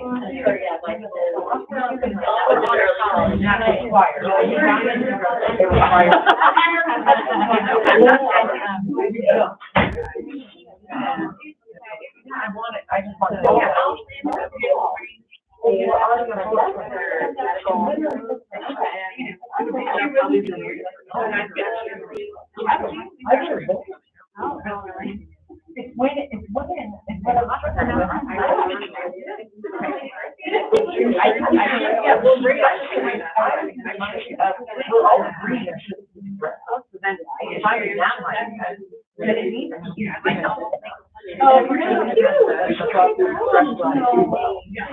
I already figured out, sure. Yeah. Like, yeah. And